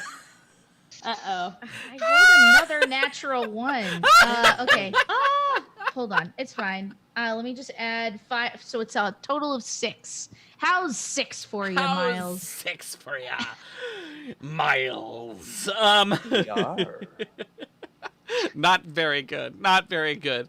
It's like definitely the sand. It looks like is flat. It doesn't look like quicksand, right? And it actually looks like it's you can see little outcroppings of rock peeking through. So it's not very deep. Okay. Yeah. Can I grab a rock on the ground and throw it in? Absolutely. Absolutely. The rock Smart. cascades over and lands in the sand. And then? And then silence. But it Okay. doesn't sink into the It sand. does not sink into the sand. Okay. Seems safe. She's. What do I have? Don't I have like rope? Hold on. Just give me a second. How far down is the drop? It's 5 feet. Yeah, it's ish? mostly that like I just want to be able to easily climb up the scale the side of this thing if I need to again. Oh, I see. So yeah, she's going to. She has cable. Great. And so she'll connect the cable to one of the larger boulders. Yeah, absolutely. Great. So you're able to And, yeah, easily scale wrap it down. around a large boulder near you. Yeah. And it's not like you're able to hop down, but this is going to make Yeah, it really, getting up really easy. easier. Let's draw a little cable for you guys. Oh, it'll cable. It's purple. Like With my cable. spirit. Exactly My like your spirit. spirit. Yeah. So this little patch continues onwards. You know what? With everyone else down here, Anne rolls survival. Does anyone have better survival than Anne? Mine Listen, is I have +0. good survival. I just rolled a 1, Miles. Do you have 8 God. survival though? I have 8. Great. All right, Kia, Yeah. take your chance. Take your Not shot. great, but it's 17.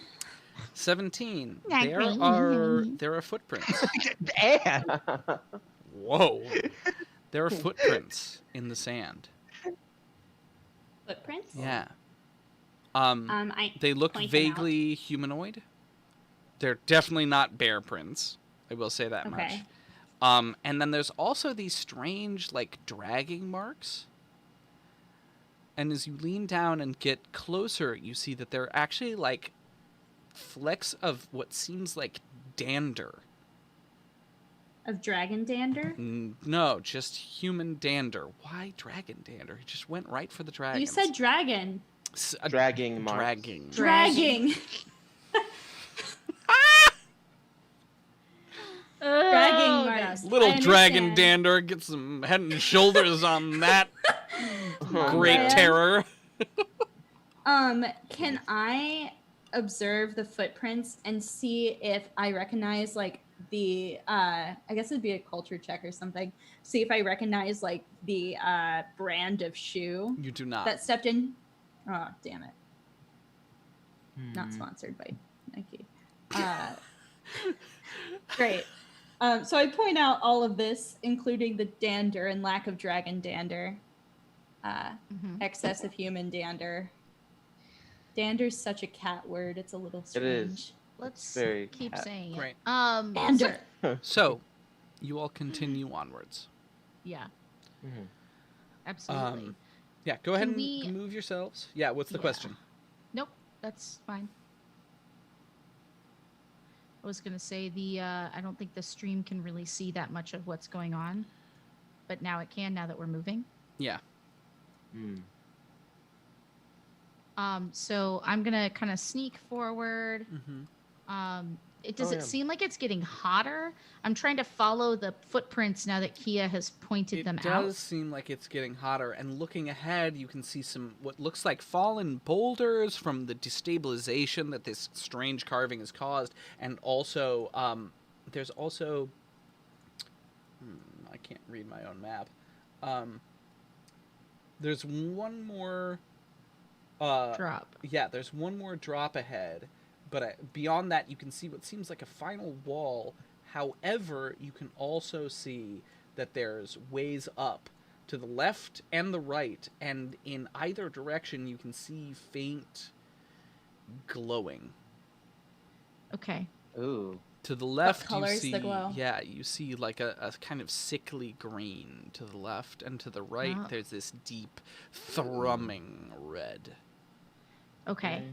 I want to know what the green is, because the red, we know what that probably is whatever this horrifying heat creature is. Great. So this Is everybody else down with that? Yeah. Yeah. I'd like to follow and then use my 4 souls to just kind of walk on the air down as I cast Detect Magic. Okay, Detect Magic. You're getting all the same strong magical influences that you were before. And it's still very, very heavy, except for Transmutation. Interesting. Is heavy. And it's especially pulsing out of these puffball like organic things. Right? So can I start climbing up this wall let's to the left? let's get an athletics check from you to get up there, and then you'll be able to help everyone else up once you're up there. Cool. Help! Shut up. You wanted something to do. Carry me. I did. I will carry you. You are baby. 26. How's that easy. for you? You yeet yourself up there cleanly and are able to very quickly help the rest of them. Yep. It's what I do. Fools I can see up nothing. There we go. as well. A strong girl. So looking around, you can start to see that there are, especially deeper in, all right, that's why I have the pause for. Sorry. There are holes in the walls. Little kind of peaked holes. Would you describe these holes as the same size of the hole that was in Yeek's room? There are varying sizes, which is what's strange to you. Or exactly our holes, our exact shapes. Welcome to Amagara Fault.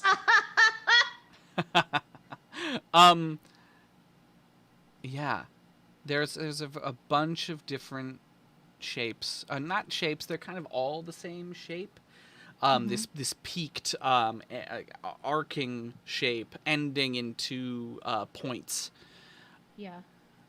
But they're of a variety of different sizes. The largest being probably about the size of Jabby. And as you make your way up onto this area up here, and your light shines out across these holes, these things begin to crawl out of the holes. It's like it's a little bit like watching a bag of the after effect of liposuction pour out. Why would anyone know what that looks like, Miles? I don't. It's just a guess. Okay. I was like, I don't know what that looks like. Should I know what it looks like? Don't call me out. God. Sorry. Why do I feel like we gonna freak. be rolling? Why do I feel like we gonna be rolling for a niche real soon? Because, well, I mean, because you are. Okay. And Well, these before things- we I do mean, that, hey, you can always turn something into a better. Yeah, before we are, what's up? I would like to feel fear as a swift action and welcome R-Wire to the community. Welcome, R-Wire. Thanks for that follow. Thank you so much for coming by. So Happy to have you. several of them tumble out, these mobile pieces of condensed flesh almost. Oh. And as they kind of land like Play-Doh, like your discarded Play-Doh on the sandy ground, they form up into these almost humanoid shapes that look like poor imitations, like what a 2-year-old would making their mother out of Play-Doh, right? But this long tongue lashes out and kind of hangs forward, and you see these like teeth form, and they all start gibbering in this strange tongue that sounds like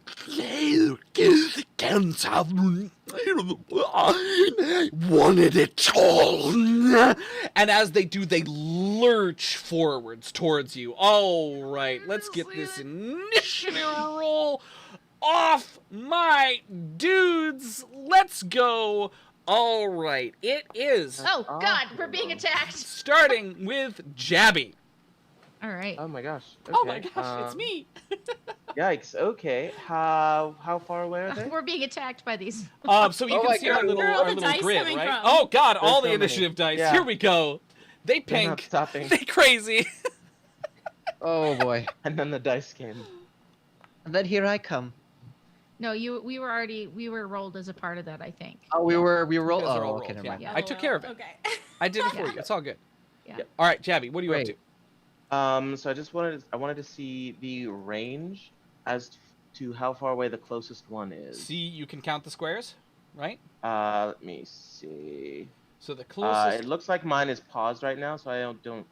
Oh, I see. It's in the dim light. Okay. Range. 35, 35. That one's 30 feet. okay. Yeah.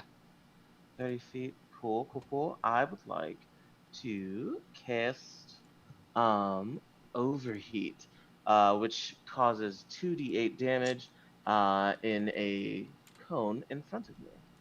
Oh, heck and heck. So I'm gonna cone? scooch up. Yeah. Do you maybe want to? yes. Yeah, you want to move first. Good. Yeah, I want to was gonna- scooch. I was like, are you? Do We you were all wanna do going, that? but wait, though. Before you Yeah, burning no, like, I hands wanna the make sure I- entire so I'm party. out of- right. Moving out of the way, because it's only a 15-foot range. Yep. So I'm gonna scooch forward, and then I'm gonna do that, and then run away. All right, scoot yourself then. Yeah. Great. Cool. So I'm gonna go Do that, and then I'm gonna for. run. 15 For feet these two. is right about here. Okay. So you're then gonna have to go a scooch little in. bit further. Yeah. Yeah. So get them. Splash! That. Get some. Boom, boom. As I would say, Blech. All right. get some. Get Yeah. some. So they need They're- to roll a dex save against a DC 19. All right, that is one fail, and that is two failures. Ooh, 2 failures, and we're gonna do 2d8 worth of damage. All right, that's 4. 4 damage. Womp womp. All right, 4 yep. points. Of And then I run damage. away. All right. And I'm gonna use the hyper ability so I can take a double move action once per day. Oh snap! What? What is the type of damage that you're doing? Fire damage. Fire damage. Great. Love that. Fantastic. Yeah. So your flame washes over them, and you see. Honestly, it's like watching fire dance on top of alcohol. Mm. Oh yeah. They Yeah. do not burn. Oh wow. So then seeing that the different birthmarks of Allure 2 symbols light up on his hands, and they just kind of go that low roll. Beautiful. All right. So this guy. Ooh, give me a second. Yeah, that's what I thought. This guy lunges forward at you, Amaruk, just dashing. Dashing might be the wrong word. It's kind of like watching a slime move across the ground, but when its arms start to grow these long claws as it rushes in your direction before Right. swinging at you with them. What's your kinetic AC? Well, I'll tell you. You better. All right. KAC is 22. That's a miss. They scratch harmlessly off your armor as you look down at this terrifying thing. All right, next up is this boy who is going to do his best to get. He's going to get as close as he can, but he's very slow on this this particular surface, so he can only get so far in his turn. Next up is Caster. Hey, it's me. All right, let's see what I can do. Can't he move twice? Yeah, there we go. Cool. I'm gonna do a trick attack. So what I'm gonna do, I'm gonna use my. Wait. A trick attack, you say? Yes. Is that because you're a new class? Is operative your new class? Operative is my new class. I thought we revealed the this big last time. reveal! Plump, plump, plump, There it plump. I'm so I excited. thought we did this last time. It's fine. Oh, We did we? Yeah. I don't think they noticed me saying I trick didn't. attack. I didn't notice. All right. So I yeah, was there that's it busy the big reveal. Being one Anyway, big field. yes, there it is. Can I? I'm gonna move a little closer. Yeah, go Actually, for yeah, it. actually, yeah. Boom. Okay, you know what? I'm gonna do Wanna go something there? fun and new. Yeah, and I'm gonna use my sword cane. Oh, Take my cane snap. out and Great, unveil go for it. as well as use my custom rig. The hand glows, and flashes strobe lights at it. Ooh, I love that. All right, roll your trick attack first. Yes, trick attack. Ooh, okay, so let's. I got a good bonus though, so let me see. That is a 29. Hit. Great. Roll so now the I have to hit. roll for hit. Yeah. Yeah. Great. That could be better though. That one is a math 13. That is. Oh goodness, I don't have their AC mesmerized just yet. That is a hit. Oh! Roll them damn dams. Baby. Roll them damage. All right. I also need another D4. You know what? Just because we got it, we're gonna go 2D4s. And then 2D4s. 2D4. 2D4s. Puppety corn. Roll. Nice. All right, solid. 4 points of damage. Plus anything? Oh, 6 damage, isn't it? I don't know. Because it's +2. +2 Great. because it's Well, +2 then because of my 6 damage it is indeed. You slash up at this thing, cutting into it, but you become aware that like it sticks to your blade and it doesn't do as much as you hoped it would, but it is definitely doing damage to it. All right, that is the end of your turn, Caster.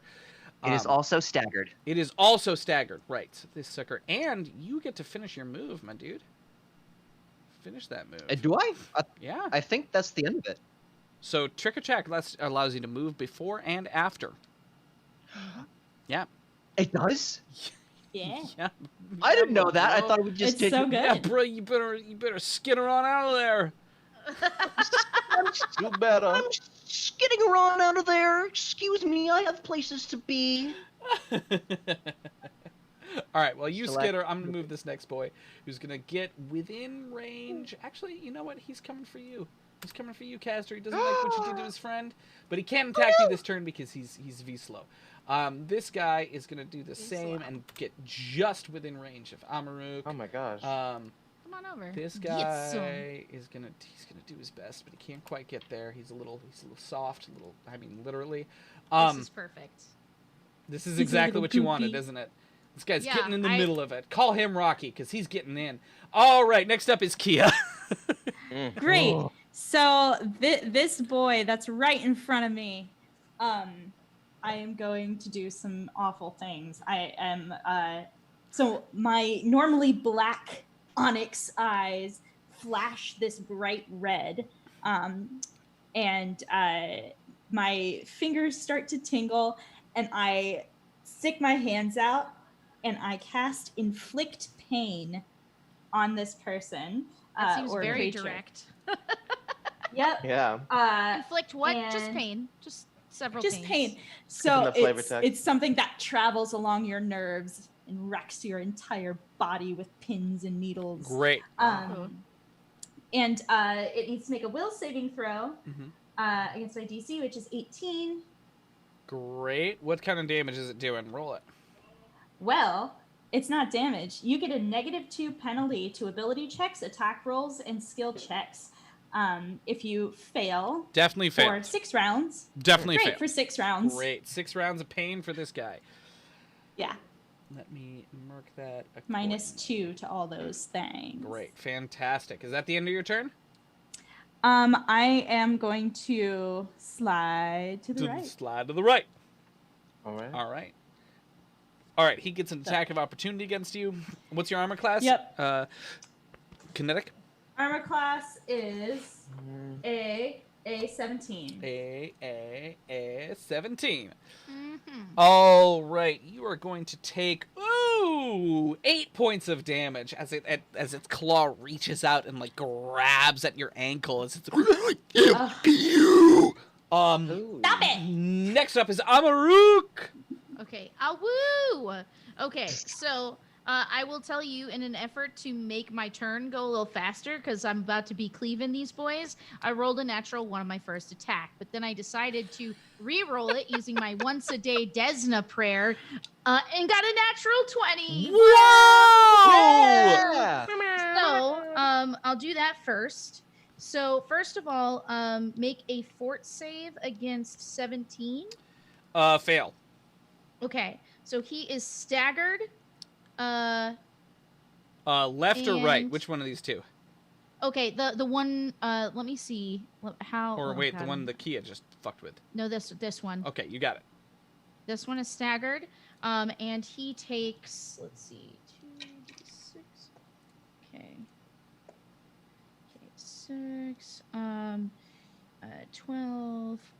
Plus 10, and I'll be in photon mode, so that's 24 damage. What on kind the of first damage? Attack.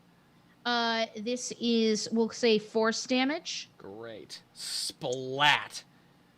Yeah, I'm going to use my cool thing to say force damage. Disappears. And I will now cleave into the other one next to him. Oh, go for it. Yeah. All together, let's see, I rolled a 12 plus my melee, which is 11. So that would be a 23 to hit. Great. That's definitely a hit. Okay. God damn it. Desna dots to Oh, the that rescue. sucks. Let's see. 13, 14, 15. Okay, so that's 15 against that guy. Hit. Damage? Yeah, 15 damage. Let me check my stat block. Oh, he is just barely standing as he Okay, like cool. Well, stumbles to the side, and you see like didn't parts of move. him start to form back together. Yeah. So I didn't move, Yeah. so I'll take my full action extra attack against him. Oh God. Jeez. Okay, so that's 28 to hit. Damage.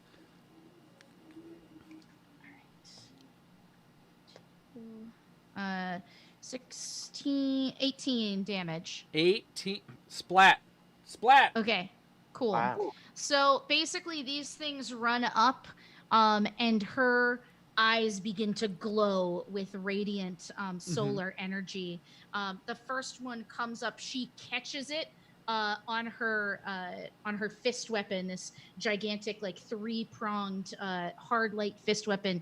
Catches it and then throws it into the next guy as like bludgeoning damage, and then just slashes across its chest like with a backhand as he's righting The himself. flesh like flies out and it starts to collapse in on itself as it screams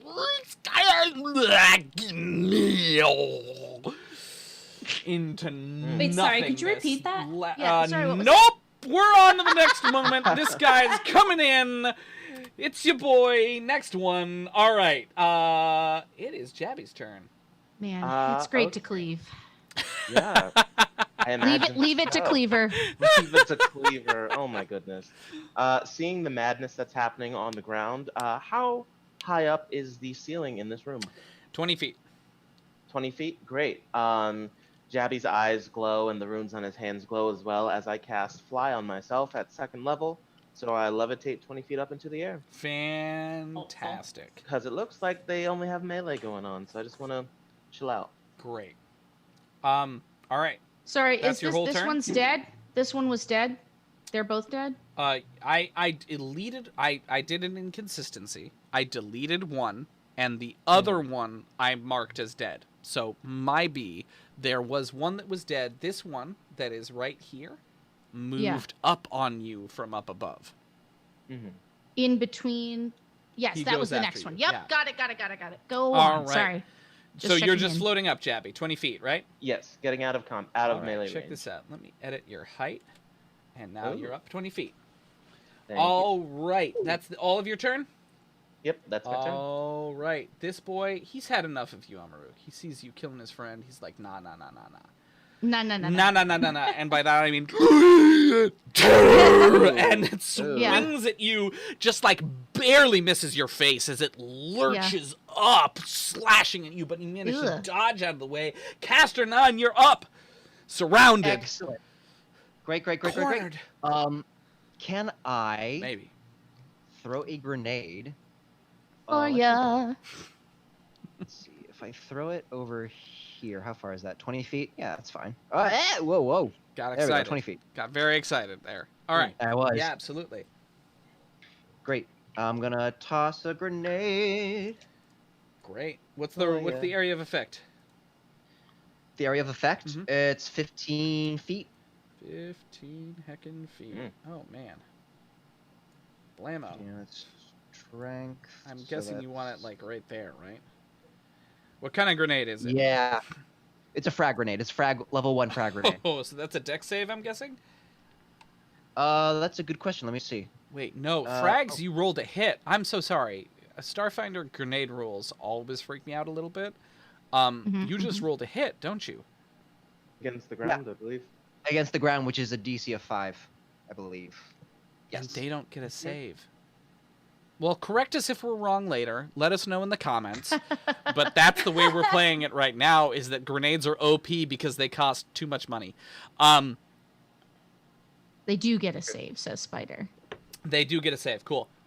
Then I shall roll some saves for these boys. That's 1 fail. Sure. Oh my god, that's 2 fails. And that's a natural 1. Cool. Do your worst, Caster. Do your worst, man. Oh boy. Oh, I'm gonna do my worst. Here I go. Farts.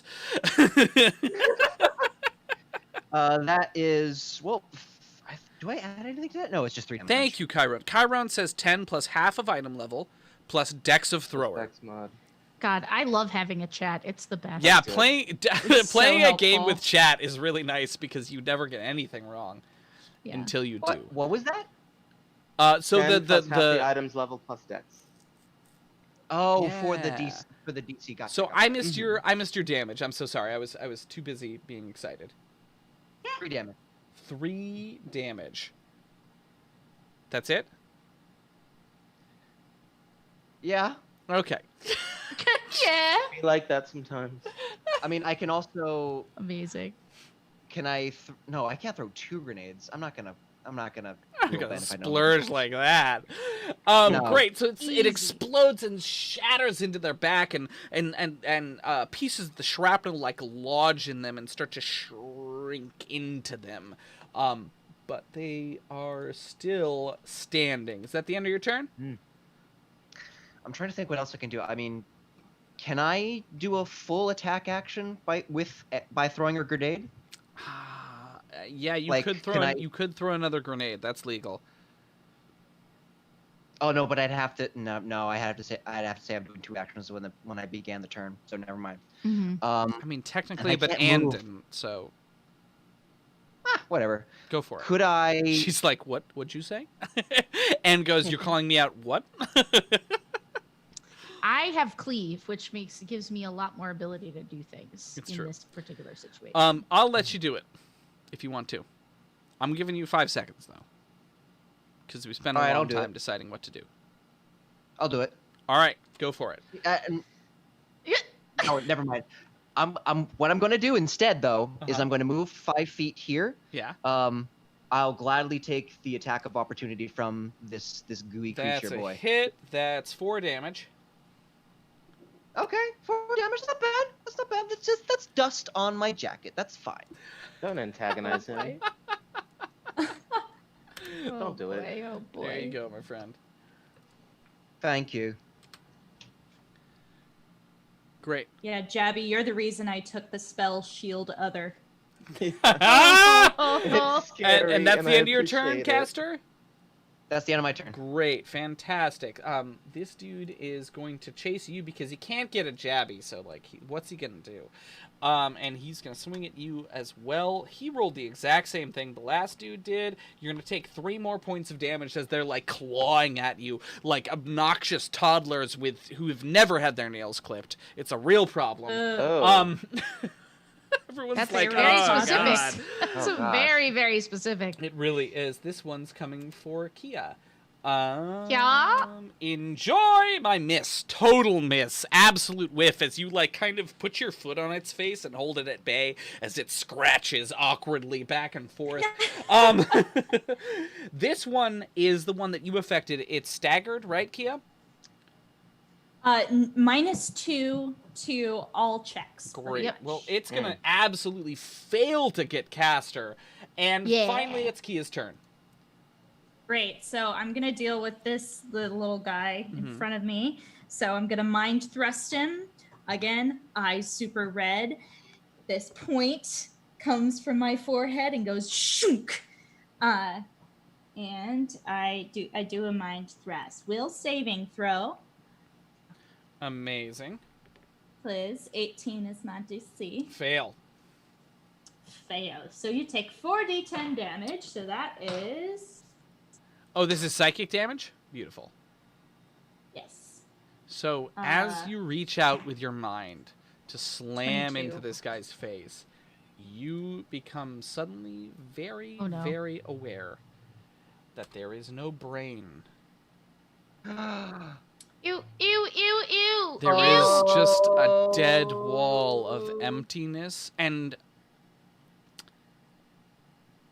you get this clear image of a wall of, it looks like skin, Ew.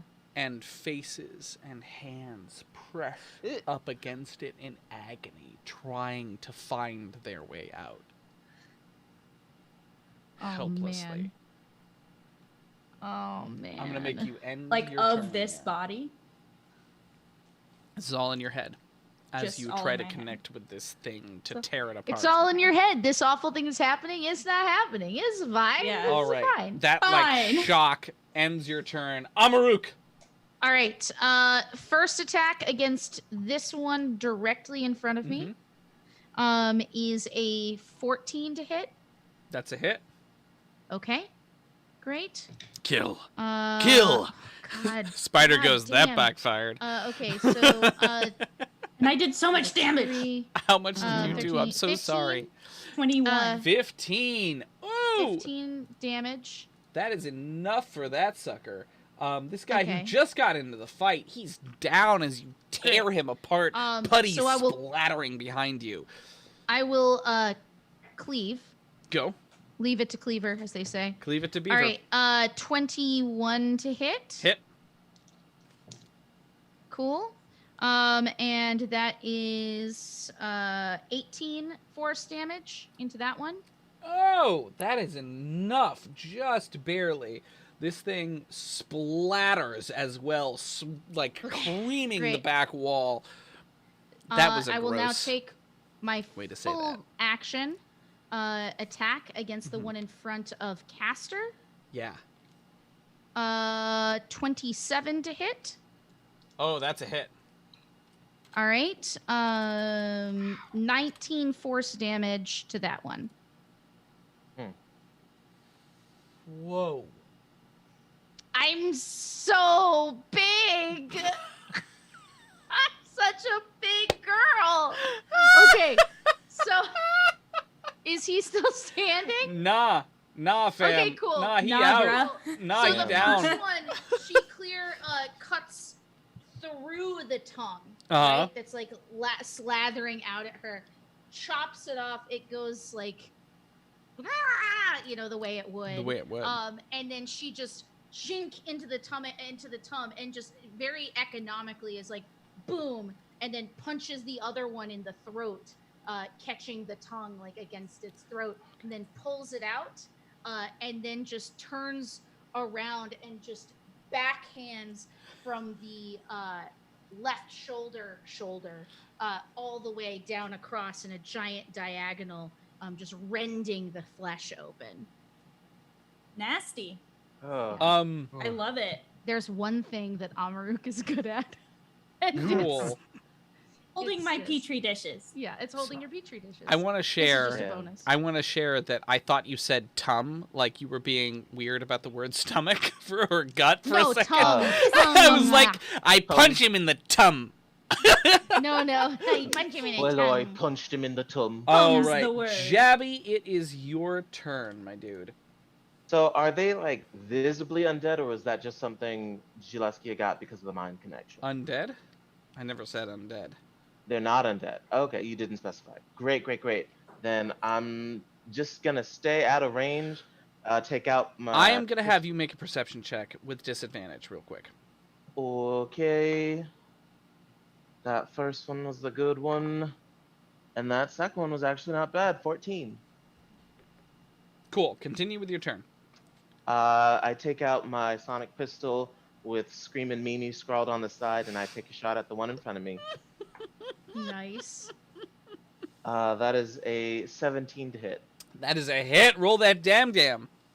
I really like referring to damage as damn. It's damn. It gives me That is- it gives me a thrill. Tree damage. Tree? 3. Tree. All right. Damage. You're just tickling this guy to death. Yeah. Just like smack it. It like smack the side. ripples into his head, and you see pieces of him fall off and like disintegrate into the sand below. You start to wonder if the sand is just the result of these things shedding. Oh, that's disgusting. And that's the end of your turn.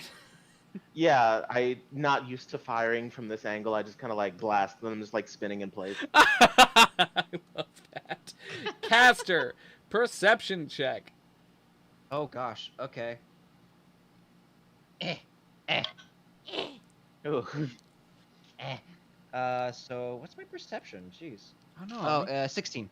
16. In that case, you see it coming. I'm sorry. I don't like that. Behind Oh, what is that? you, this crystalline creature. With these long teeth that extend out past its mouth and down like underneath its chin. And it has these long spikes of crystal that extend out its back that as you look like they, oh my god, they maintain they're like similar to the obelisk in the obelisk computer. Yeah.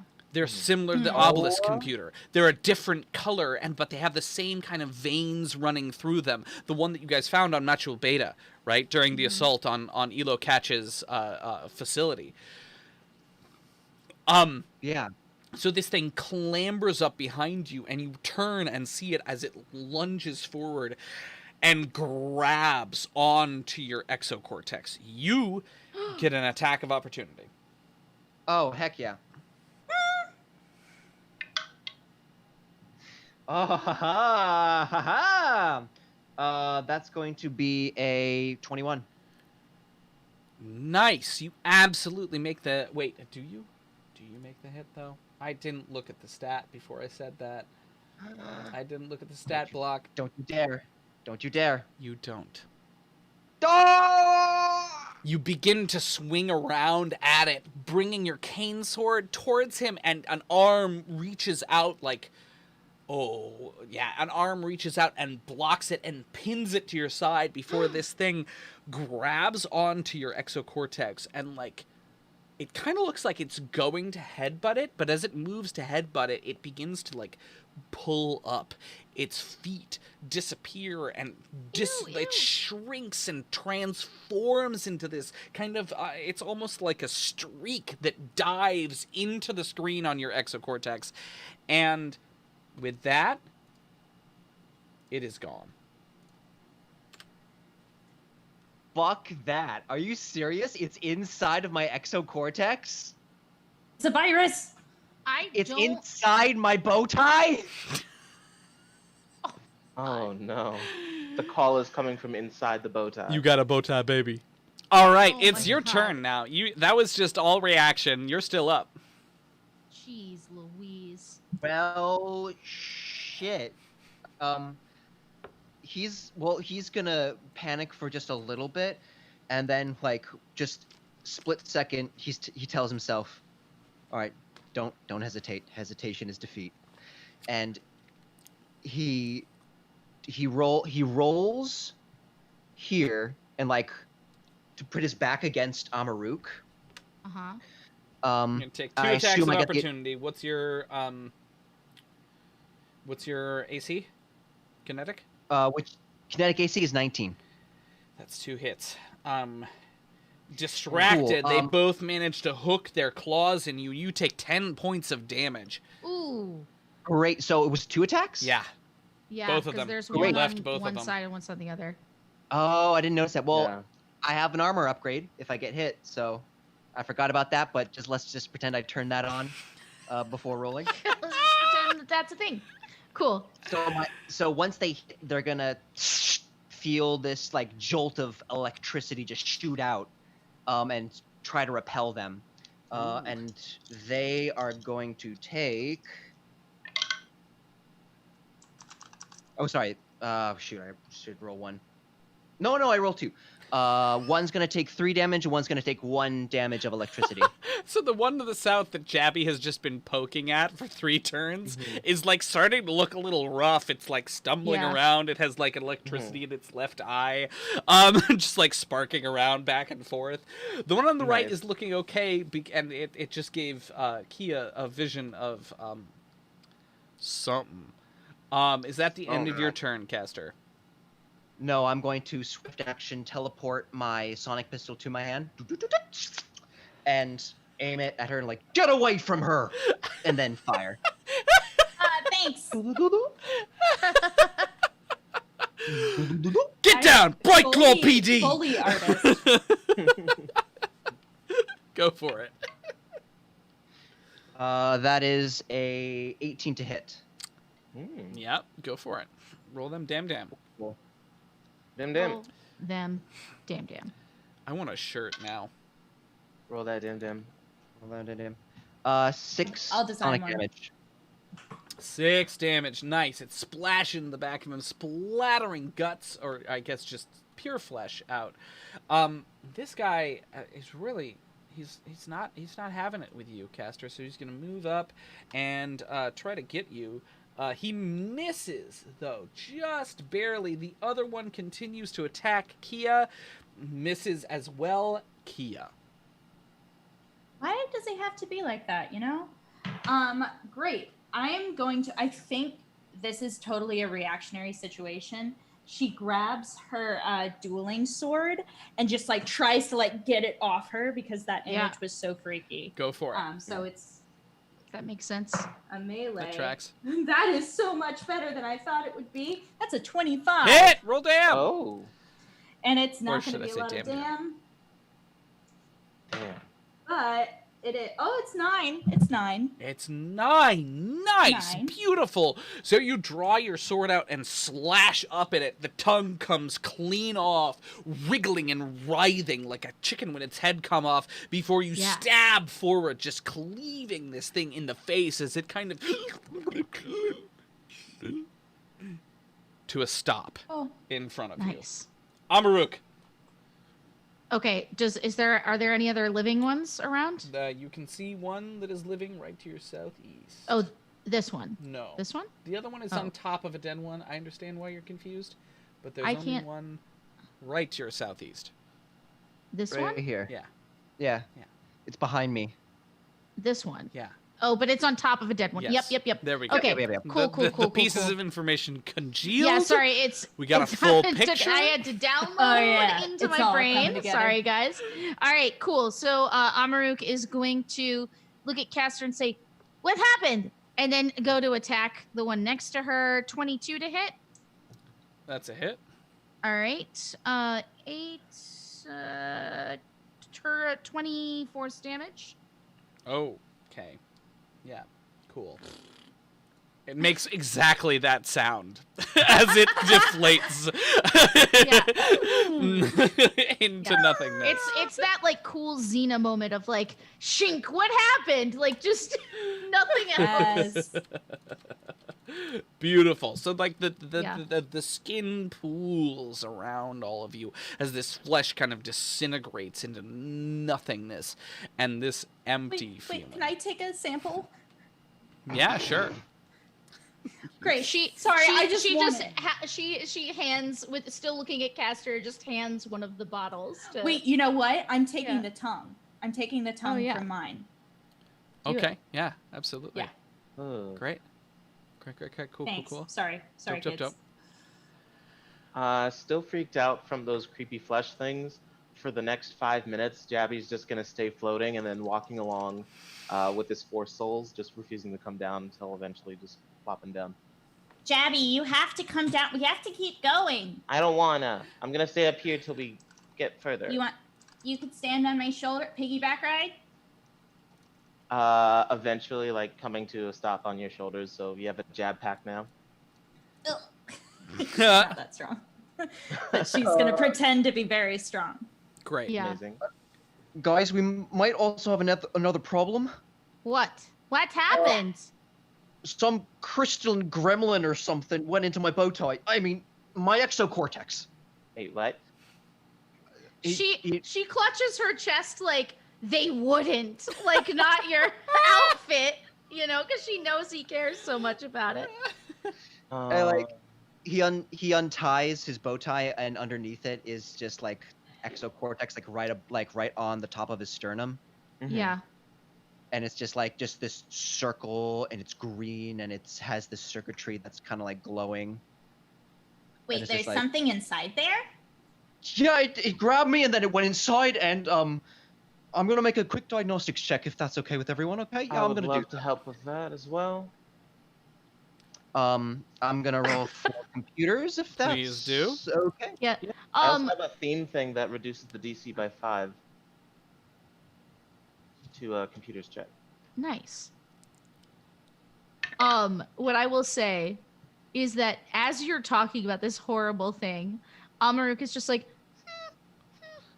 Aww. like very concerned, and her tail kind of just like dips down. Not like fully tucking tail between her legs, but just like it's normally pretty pert. It's a pert tail. All right. And it's just very anxious. Throw me your total. Ooh, that was a 31. Everything appears to be perfectly fine. Don't you do this to me, Miles. Don't you do this to me. I don't like this. I really don't like this. It's the exocortex connected to my brain. I really don't like this, guys. Let's just get what we're going here. Like, it's connected to your brain, and there's a thing in it. I mean, I don't know. It just sort of happened, and let's just. Shouldn't we do your detect thing? And she just kind of pushes Jabby forward. Who is still on my shoulders. Oh, sorry. I didn't. No, it's perfect. Jabby like rolls out and comes up, but Kia's face down. As I cast detect magic, I'm also going to use my technopathy node to try and talk to the creature inside of Castor. Yeah, because it looks like it's a tech-based life form, so I should be able to speak with it in its brain. So you aren't able to find any kind of thing that's inside of Castor. Interesting. No tech and no magic. You think he used it as like a portal somewhere else? He looked like that kind of thing from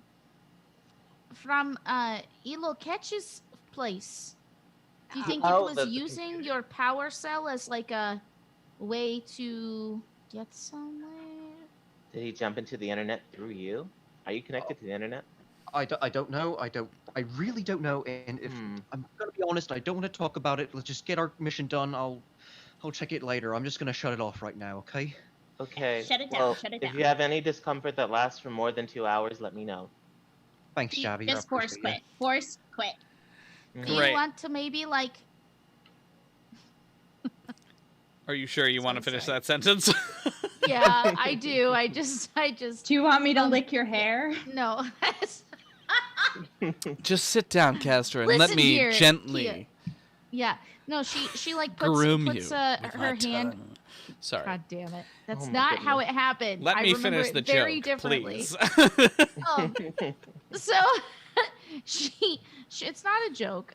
She puts a hand on Castor and says, "We don't have to talk about it, but would you feel like refreshed if you just did a complete shutdown and reboot?" I don't know. I don't know what's gonna happen. I really don't. Okay. Well, I'll be fine. Let's just. I think we're almost done here. Let's just keep on trekking on, and I'll keep you posted. Okay. Okay. okay. She Oh, like it's kind of like 9:38. nervously wags her tail, right? Mhm. Like in an effort to be positive, and then kind of stops and does that dog thing of like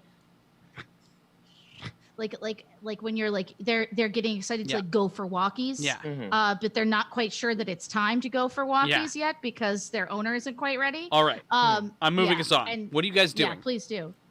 Yeah, Let's move investigating. towards the north wall because that's where we saw the green glow. Mm-hmm. Yeah. Mhm. Absolutely. So you guys all head towards the green glow. And as you get deeper in, you can see that there's like a little pathway down, right? Actually, Kia, Stabry, actually, let's all go into here. You can see a little like pathway down, and inside of here the green glow is pulsing out of these, I don't want to say egg sacs because it's going to freak you out. That's a way that I've never used that way to describe something. I don't want to say this because it's going to scare you. But they look a lot like a spider's egg sacs. Okay. Cool. Anne takes That's it good. soberly and carefully. She's ready for the future. And as they settle into their Helena, webbing, right? They have this green pulsing that emerges. What are you doing with that cockroach toy? Helena has a cockroach toy that she's flashing around. Rude. All right, I'm going to continue on. Put that away. I'm going to continue on with my story. So they pulse with this green light, right? That's kind of sickly and almost yellowish as it... I'd like the stealth. Now, Kia, as you get a little bit closer, you can see that they're not eggs. Thank God. Not in any traditional sense, right? There's no like a clear, a simple scan of them shows that there's no embryo, right? There's no like internal thing inside of them that would gestate into a creature. They seem to just be filled with some kind of fluid.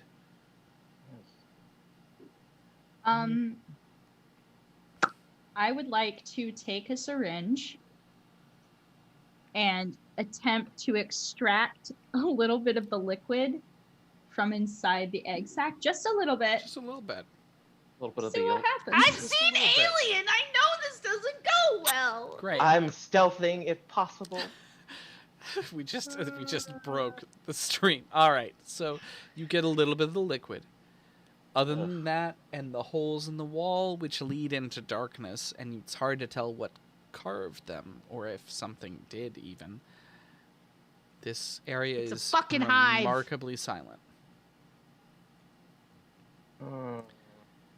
Did you get the stuff, Kia? Yeah. Okay. 2 more questions about this area.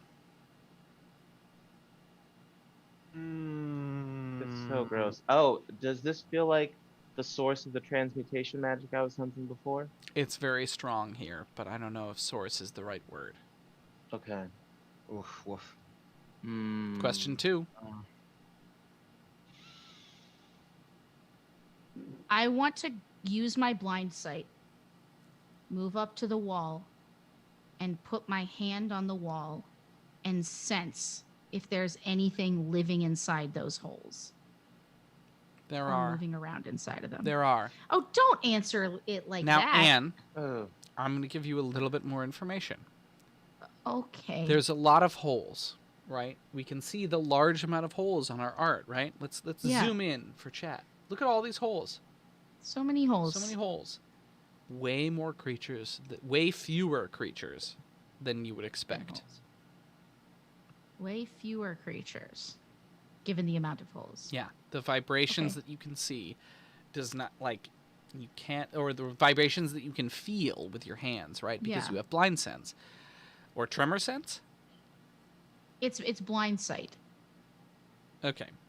Way fewer creatures than you would expect. The holes also don't lead even to very complicated cave situations. Yeah. Right? Okay.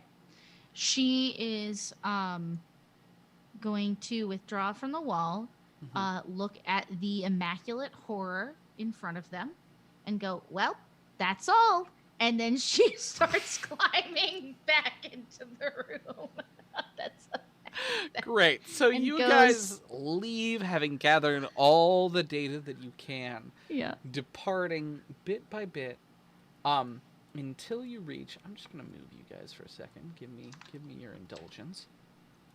Until you reach this breach right here, right where it branches off into two sides, and the red light is over towards the right.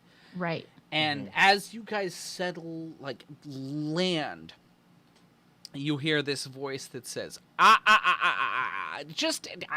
so sorry. I didn't want to upset you. I saw you massacre those others, and I just didn't want to upset you too much. It just seemed like a lot. And you look up to see this creature that has these, like, long scales leading down its body, to the sense that they seem like mutations.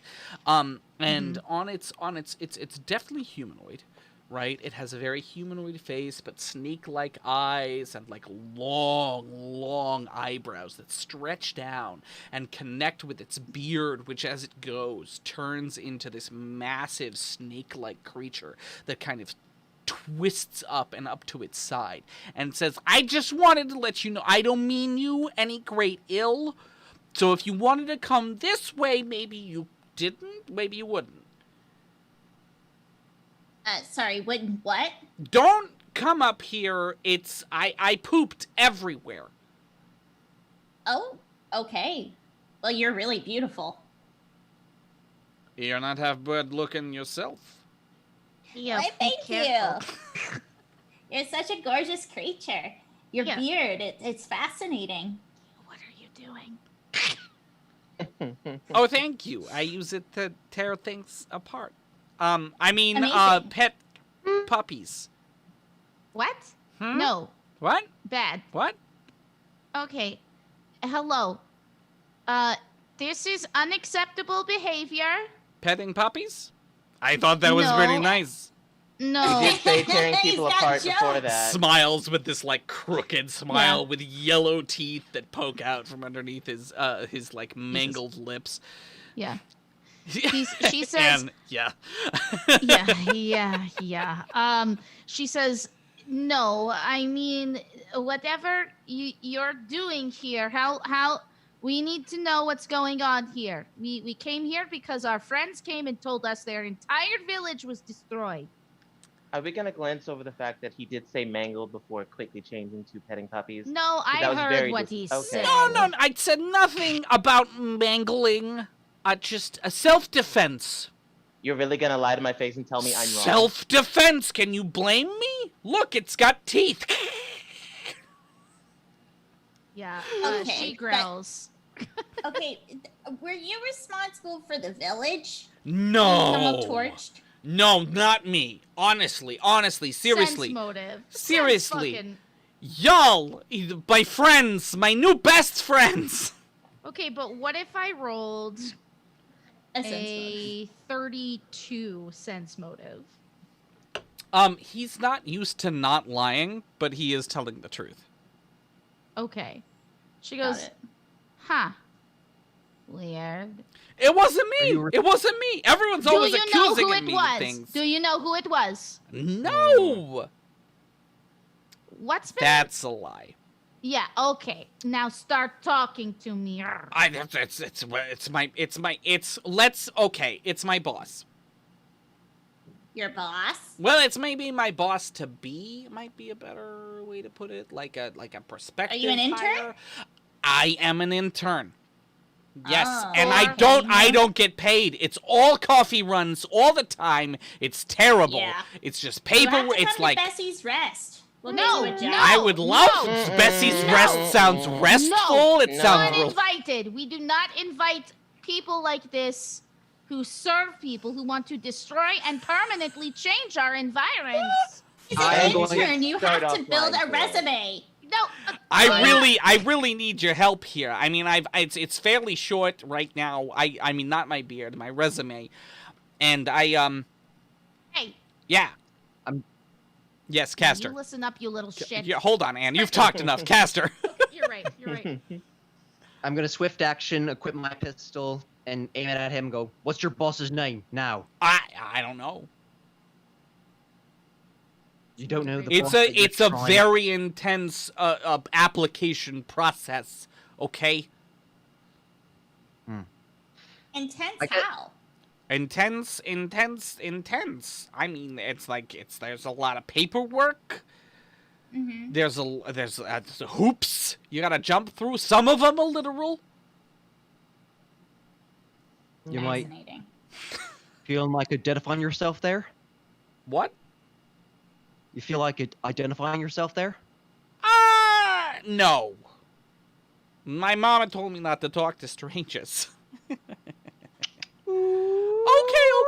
Okay. Calm it down there, blue boy.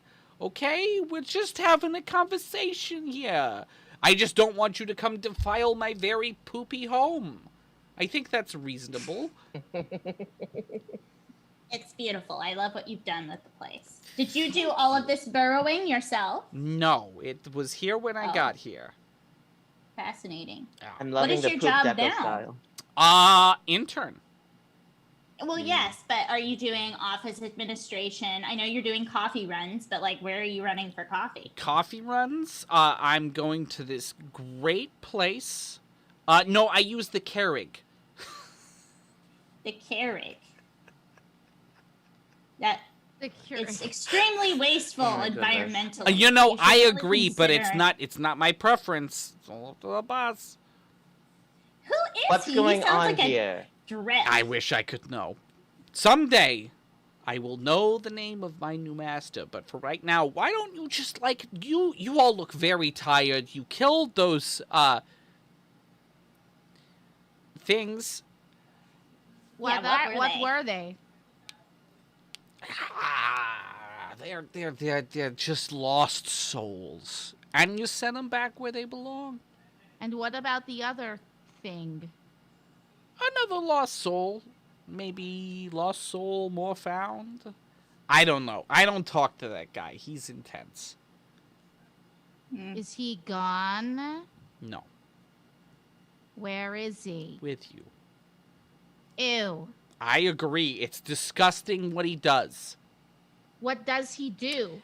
Well, you might call him a troll. He frequents places like 4chan. He's very active on the internet. Got it. Got it. He's like Bruce from back home. Yeah, he's like a bad dream for your computer. How do Oh. you get him out? I mean, I barely know how to use Word, so You're funny. What's your name? we're not doing that, remember? That's too No, much. well, Right. you hadn't done it. You but I can think- call me Snakebeard. That's a good name, right? That's Nice. cool. It sounds like a pirate. Sounds like It if does. someone... Oh my god. Have you ever told anyone your name before? No. Because it has power, doesn't it? No. Hmm. Yeah. Hmm. Oh. Knowing nod. yeah, yeah. Mhm. that's that low int high whiz situation there. I got rid of Zone of Truth. This is the worst day ever. Oh no. So here's the deal. Your boss. I love deals. Super. I bet you do. I'm getting that sense from you. Your boss, super not welcome here. I'll pass that up the chain, but no promises. Okay. I'm going to kill you. Unless you tell us how to stop it. I have an alternate proposal. I will serve you if you do something for me. What's the something? I just had like 12 absolutely ridiculous ideas pass through my head. I need 500 porno mags stat! Body lotion, and a lot of it! A pallet. A sock full of glitter. A whole pallet. He says, well, I got this, you know what? My master, right, has this thing. You might call it, it's like a fetish. He's got a fetish for a piece of you that you don't really need. Thanks. What? Oh, you didn't mean like a magical fetish. You meant like an actual, like a king fetish. Yeah. It's like he's got for a piece of you don't really need. You know what? This is a bad idea. I take it back. I just need you to kill 3 people who don't deserve it. What? No. I'll give you Ew. what I'll give you some great. I'll serve you for 9 days at least. 9 days to remove 3 good people from this earth? Okay. You're right. I was a little excessive. Let's call it 1. You're busting my non-existent balls here. Just kill somebody and I'll be your friend. No. Wait, who do you want us to kill? They gotta be like, well, let's see. There is, in your town, an old man who lives like towards the edge of town. He's been there for a long time, and if his blood ran on the cobblestones, I'd be yours for a week and a couple days. No. So you know about our town? Yeah, How do you know about our town? because I'm near you. And I think I know who you're talking about. Because I'm near you. Oh, that's Yeah. true. You are. You Look, are. killing me is not going to be fun. I understand you seem like the righteous type, and I respect that, all right? I respect that. And if you ever want to kill an old man, you can come back here and you'll get something for it, okay? People change. People change, all right? But Can I use my computer? right now, why don't we just call tit for tat, let live and let live. I mean, I'm just an intern. Can I use my computer to just take down as much information about him so when we get back, so I can just run a scan to see what he is, like Yes. some weird magical creature, just as much Yeah. data as I can get on him, because I Absolutely. don't. Yeah. I'm gonna cast Inflict Pain, just to torture him a little bit, but I want to be very subtle about it. He'll probably like it. I mean, yeah. But Yeah. Great. So Yes. he definitely knows that it's you. He goes, "Ha! Why? I was being very accommodating.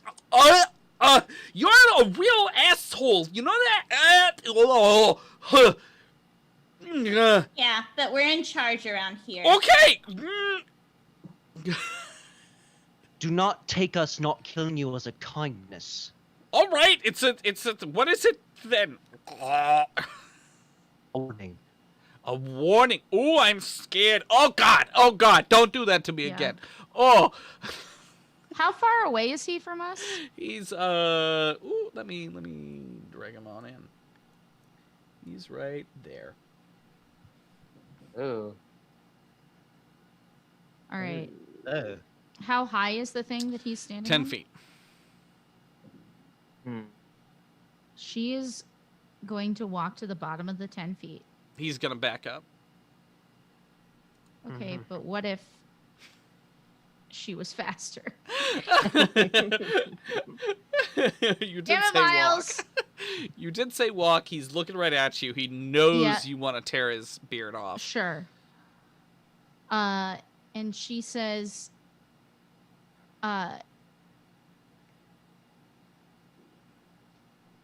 I will dismantle this shithead's palace brick by brick if he tries to take what is mine. All right, that sounds. I mean, honestly, I'm with you. I'm on your side. It's unfair what they're doing, and you stand up for yourself, Queen. Okay? Okay, I'm going to. It says over the top. You can no longer see him as he's like hiding. Yeah. Oh, jeez. Yeah, I'm just gonna hold on to this for a second. And she looks back at them and she says, I don't think we're going to get anything out of him unless we do that awful thing, and I am not prepared to do that, especially for only like a week of service. What the shit is that? Yeah. Also, I That's think it. it's my friend Victor. Well, then definitely not.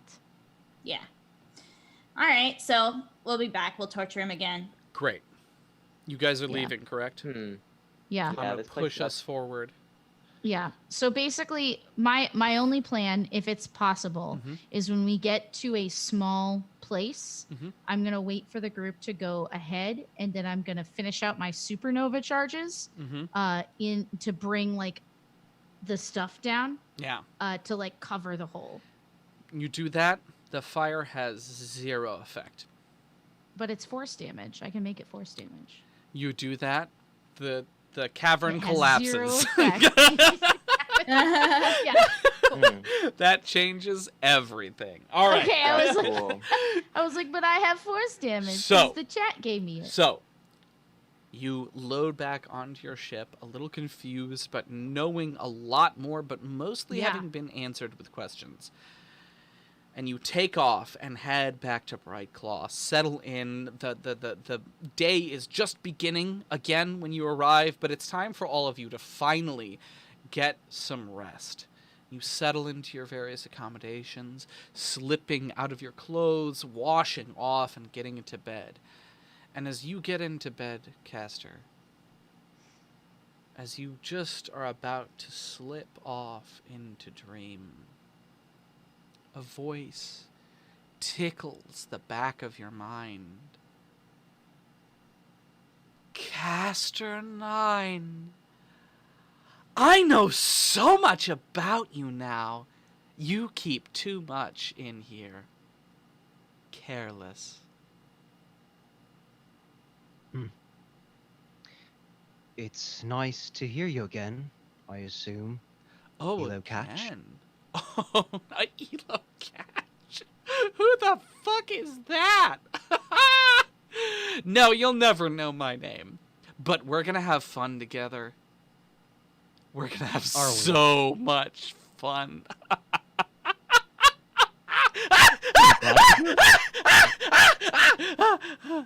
And with that, I'm ending our game tonight. No! Ah! God. Miles Duffield. You Cool, little that's shit. And that's where we'll begin our triptych next week. That's where it's Oh, gonna man. start off. It's gonna kick off. It's gonna be brutal. I'm so excited to terrorize you guys. I had this idea in the middle of the game. Bless. Nice. I just want you all to know. Yeah, now Caster has a pet. It's just what they always It's wanted. what you want. Great. Wow. This is not what I wanted. Oh my god, you have a stand. Oh my god, that was good. All right. Well, I I enjoyed know we that. have a few new people with us tonight. Yeah, but let's what tell we them about typically next do- week. Well, I was gonna say we're gonna take our break and then we'll come back. Let's do it right now. Let's do it right. Okay, I'm doing it. Okay, so next week we will be back in 1 week with a full day of Starfinder. So 12 hours. 12 hours, starting at games at 10 a.m., 2 p.m., and 7 p.m. with 2 special guests on the first 2 games, which we will announce in the coming week. Make sure you head to heartslingergames.com. It'll have links to my Twitter and everything else you should be following in order to keep up with all the announcements. For Shorzy, that will be a good thing to keep track of. But yeah, we're going to play Starfinder all day. We're going to raise money, as much money with you guys as we can for the Trevor Project. This is our... This is our Stay Queer Space-tacular. And it is going to be an all-day event. And if you want to see us slowly go insane for the sake of charity, this is the place to be on Thursday. Make no mistake. Oh man, it's going to be bananas. Yeah, it's going to be bananas. So please make plans to be with us for whatever part of the day you can be, and look out on social media to see who is going to be joining us and what the giveaways are and how we're going to access them.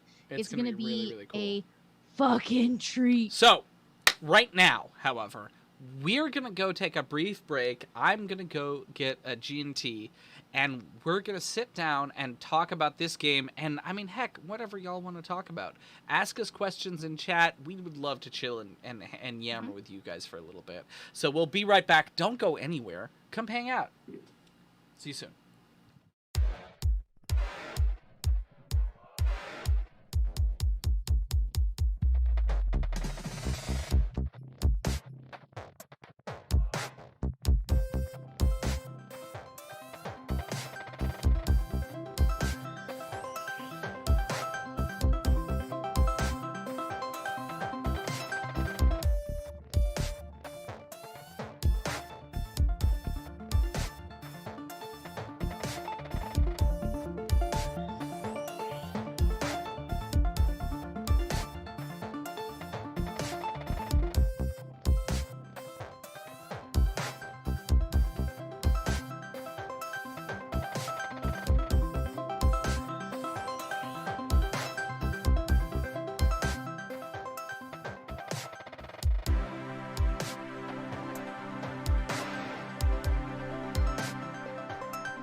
Welcome, everyone. Welcome back. What a fucking game. Thank you. Chat, you guys were so active today. Yeah, so nice. D-Stack, I haven't seen you in a while, mate. It's so good to see you. Yeah. What a fun game. I'm just What a scare. so pleased with myself right now. Why do you do these things? I'm so happy with Just myself. the fear. I think this is the first time you've ever put a temptation in front of me for like a deal that I've just been like, no, fuck you.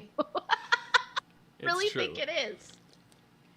And I was down until I realized it was my best friend. Yeah. Oh, I wish you would do it, Kia. You could investigate. You could look into it. I could. Just Kia, such no! an obviously Damn shitty it. person. I like Victor, but yeah, I should. No. I don't know. Don't Damn do it, Miles. Now I'm thinking Don't make about deals it. with the devil. Yeah. Don't do The it. devil? Don't do it. No, he's Spiderbeard. Just the idea Deadly that like Spiderbeard. His Spider lizard devil beard. beard. here's Snakebeard. the Thank deal is that if this guy were Spider's gonna, right. I Vic would need. want you to look into it. Please, Anne, I'm so sorry. It's fine. I feel like he needs to define what work for us is. If it's get us a shit ton of information that we really need to save the entire world, then that's a conversation, right? True. But that was not what he was suggesting. He said his current work was filling Keurigs and getting coffee. Like, that does not imply to me that he is good at anything, and I don't need someone to get my coffee. Yeah, he's a very short resume.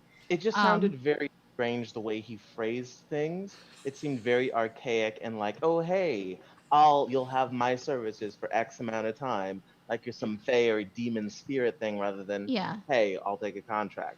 Well, yeah. Well, the deal is he's one hundo p a demon or a devil. We just don't know which, because I can never remember. I know that devils like control. That is a thing I learned back in the day. There's video evidence of you there's learning video evidence of it. But I Oh. can't. I think it's devils like contracts, demons. I can't remember. I don't But know if it's the same thing. Amaruk would have to roll a mysticism check or like understand religion for that, and there are other people in the party who are far better suited to that. So that's definitely a conversation for next time for sure. And you're right, K-cups are so bad for the environment. Yeah. There are ways to get reusable ones that you can turn in to be recycled, but be careful out there with your K-cups. Look at More everybody's K-pop, less K-cup. First of all, I just have to point out that it makes me so happy to see everybody's little subscriber icons graduate from D4s to D6s to D8s. It's just like the greatest idea in the entire world that I'm really excited that I got to proud execute. of herself. It's very cute. It's so cute. I'm about to make sub Post emoticons. boards. Oh my god. Mum is in the middle of redesigning emotes for our next sticker sheet saw a and for our picture. next crew. I'm so excited. It's so good.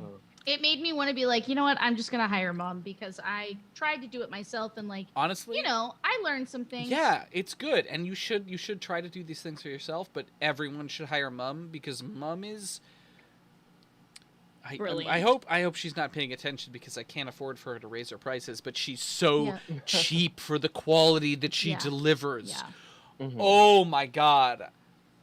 Well, we should talk about that a little bit because we do try to dip into our community as much as possible between the Rangers over at Geeks for Good and the Bards over here. We just have so much crossover and so many talented people. Shiz is another one. Yeah, Shiz is another Shiz, you're a graphic designer? Dedicated graphic designer. Oh, wow. Yeah. It's true. Murder? So it's murder. So speaking of murder, I just hired Murder Sauce to develop new music for this channel and for my YouTube channel and all of that. And, you know, we work together. Murder, I hope you don't mind me talking about this conversation, but like Miles and I are artists too, who are trying to figure out what we need to be charging for things. And like, I love working with our community because we really help each other rise together. But like I had a whole conversation with Murder where I was like, yo, I can't pay you this little, like I have to pay you more more than this to rent every song you've ever written. Stop. You know what I mean? Like, that's just not, it's not a thing. And so, but like, it's really hard to know when you start to like put together what you think your kit is of what you can offer the world. Like, how much do I charge to paint someone's miniature? How much do I charge to do a commission? How much do I charge to write a theme song? How much do I charge to create a feature video? It's really, really hard. And so, you know, one of the things that I really appreciate about these communities working together, and I linked the Discord before, so you should definitely jump in, is we all kind of help each other with our projects and help each other figure that out and give honest feedback and assistance as to like what's going to work best for everybody. And I love that. Yeah. I love it. Asking for the price that you think you're worth is really, really difficult. Tough. Yeah. Really tough. It's weird. It's a weird thing. Also, when you're dealing with friends, and of course, your friends are going to be the most understanding of it because they know you and care about you. Yeah. But even then, it's just like, I don't want to make people That's pay kind of so Kia's much money. internal conflict. Spider! That. It is. Yeah. Oof. Yeah, working for family is really difficult too because they're like, why can't you just cut me the deal? Well, because you of all people should be supporting me, you know, and also like, as I think somebody else said, like feedback is super key. Like me, you know, reaching out to somebody and being like, I cost this, and having them balk and go, that's insane. And then me saying, instead of just being annoyed that they're saying it's insane, like sometimes that person is then going to tell you, well, I've seen this other person offering the same thing or more for X. And that's really, really important because of course you try to do research, right? Yeah. But it's good to know what other people are asking and whether or not the two are commensurate products and things like that. So, so yeah, this is not about Starfinder. I'm so sorry, but yeah, I think that's really important, and I love that we get to use Mum and you know help each other out and stuff like that as well. Yeah, so absolutely. This is always a place where if you're making something, you can throw it in the chat and share with everybody else. It's not a big deal to me. Precisely. At all. And we Y'all want are to so know what talented. everyone's doing. And shouting yourself out, you never know what you'll find. I tell this story all the time. I handed out business cards at a public game that I played once, and one of them dropped the business card on the subway, and the next day I got a text from the co-owner of Death Saves, which is one of the like preeminent D&D merch companies. Which was like so wild. You're like, I found this like, on the floor. Literally. Thought I'd give you a text. Exactly. I found this trash on the floor and I turned it into gold. I mean, it was like a really cool, kind of curious thing that he did. It made me respect that company even more than I did, right? Yeah. Yeah. Interesting. But like, you never shouting yourself out. You never know who will hear because literally, I was handing it to someone who like clearly didn't care that much. And they dropped it, and someone else picked it up. Yeah. Yeah. Wild. Yeah, absolutely. So I guess tonight, how did everybody feel it went? Yeah. It's been a long time since I've had to constrain an episode of Starfound into one episode. And because of our huge, like, our poll, we didn't have a poll this week. Actually, let's see how our poll is going, because it was your favorite NPC poll. Instead of a what happens this episode poll. So give me a second, I'll pull it up. But who's the fave right now? But because of our huge triumvirate of episodes next week, I had to like wrap this one up quick. So I had to give you guys information, give you something to do, give you something stupid to fight, and then and then finish it. Which is I'm really bad at one-shots. I'm really bad at one-shots. I'm getting a lot better, right? Well, this was fun and great. I was like, I was really pleased with myself, right? Good. And the thing about, I don't have to worry about story structure when it comes to long form, right? When I can do it over several games. But when it comes to one-shots, here's my trick, for all you aspiring DMs out there, story structure, right? Yeah. You have to plan out your beats much more exactly, and you have to time them. Because if you know how long your introduction should take, then you know when to tell Anne to be like, okay, that's enough description. Next thing, right? Because we love our players that talk a lot. You give a lot of weight and a lot of value. But you are the reason why I can't run one-shots. Anne, right? Cool. Did you care? No, damn you it. and the people around you, because you and the people like you because you give a shit, right? And because you want so desperately to paint the world with the amazing imagery that you have in your head, because you have such incredible imagination. And it's always been my instinct to entertain that, right? Yeah. But when you're running a one shot, you have a limited amount of resources. You do have to push forward. Yeah. Yeah. So our favorite NPC is actually tied. We only had 3 votes. So y'all get over to patreon.com/starfoundpod. You don't have to pledge to us because the vote is for free, right? You actually do have to pledge in order to see the vote. Oh, well. Because I was just trying to look at it. I can edit that. And I could not I look can at fix it. that. It was done incorrectly. Now let's get some fresh votes in there. Fresh. So we have Fresh 3. votes. We have a tie for 3. It's Steven, Dirtbath, and Elo Catch. Who voted for Dirtbath? I'm kind of amazed. And also, who voted for Elo Catch? Steven forever. Oh man. The thing is that it's Dirtbath. I'm Dirtbath voting Team for himself. Steven. He's the Okay, most Also, Mercy. Yeah, there Mercy's are hilarious. there are lots of good people, right? It's not that they're not other good James? NPCs. James is great, though possibly 2-timed us. Fred the Salamander. Is it Fred or Frank? Frank. It's Fred in this. It's iteration. Fred. It's Fred. I always think it's Fred. Frank.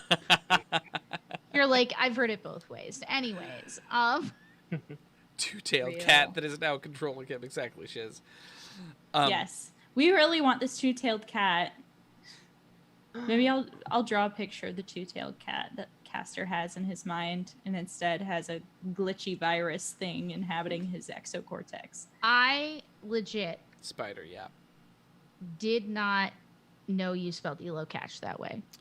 I spelled it the way that it's said. I think I actually spelled it a different way in my notes. I spell it ILO Catch. Me too. Oh, it's definitely And I spell it- ELO. That's definitely certain. Well, it's not that way in my canon. Hello. In my Hello, canon. catch. Yeah, it's spelled that Hello. way. That's how I spell it. Nice. Hello. Because oh god, isn't ELO short for something digital? I feel like I spent a lot of time making this name back when I had time to I do have no prep. idea. Back when I had time to make names. There's about Right. 80 hours of prep into the creation of the Starfound world. Yeah. Right. Yeah. Well, and it's one of the things that we don't really talk about that much. Like when we do talk about it, we talk about it a lot. But one of the things I think that sets us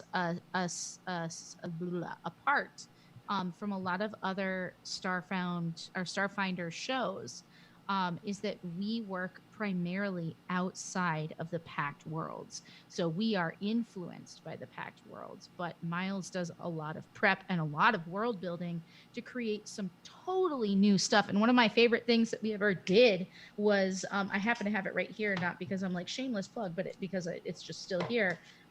We did an episode leading up of just like hanging out on this channel where Miles and I just made planets with the deck of many worlds. Yes. Which is made good. to do. It was like they released this and I was like, that's made to do like what we do on this fucking show, which is to make worlds and quests and cultures for those worlds, and figure out who inhabits them and all that stuff. So if that's something you're interested in doing, but you're just nervous about leaving behind an adventure path and prep like that,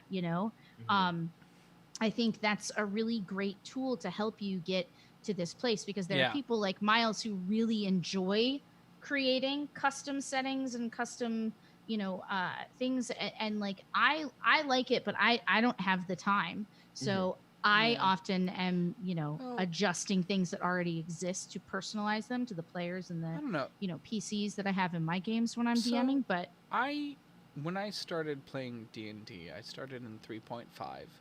Yeah. And I grew up in rural Colorado. It was a miracle that I got the core 3 rule books at all, right? They kind of fell into my lap. And we didn't really have the money to buy more books than the core 3, right? Yeah. So there was one option. No one else was going to learn the fucking rules, right? No one else was going to write a game for me. And the internet in Colorado at that time, in Telluride, Colorado, was too slow to download anything off the internet. And I don't think there was much on the internet. So I had no other option than to make my own games. And I made the most awful Dungeons and Dragons games for years and years and years. You gotta work in the mines first. Good. Yeah. And you don't have to. I was a kid. I had no one to guide me, right? I made stuff that was so focused on combat and so focused on treasure. And honestly, that was the things that the kids around me wanted the most of, right? My friend Jonas wanted to build a fire giant, right?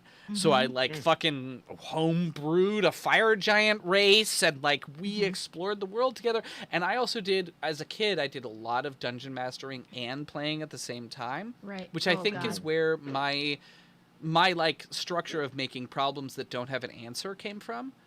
Because I had experience of like being like, well, what if this is the problem? And then we would like all figure it out together.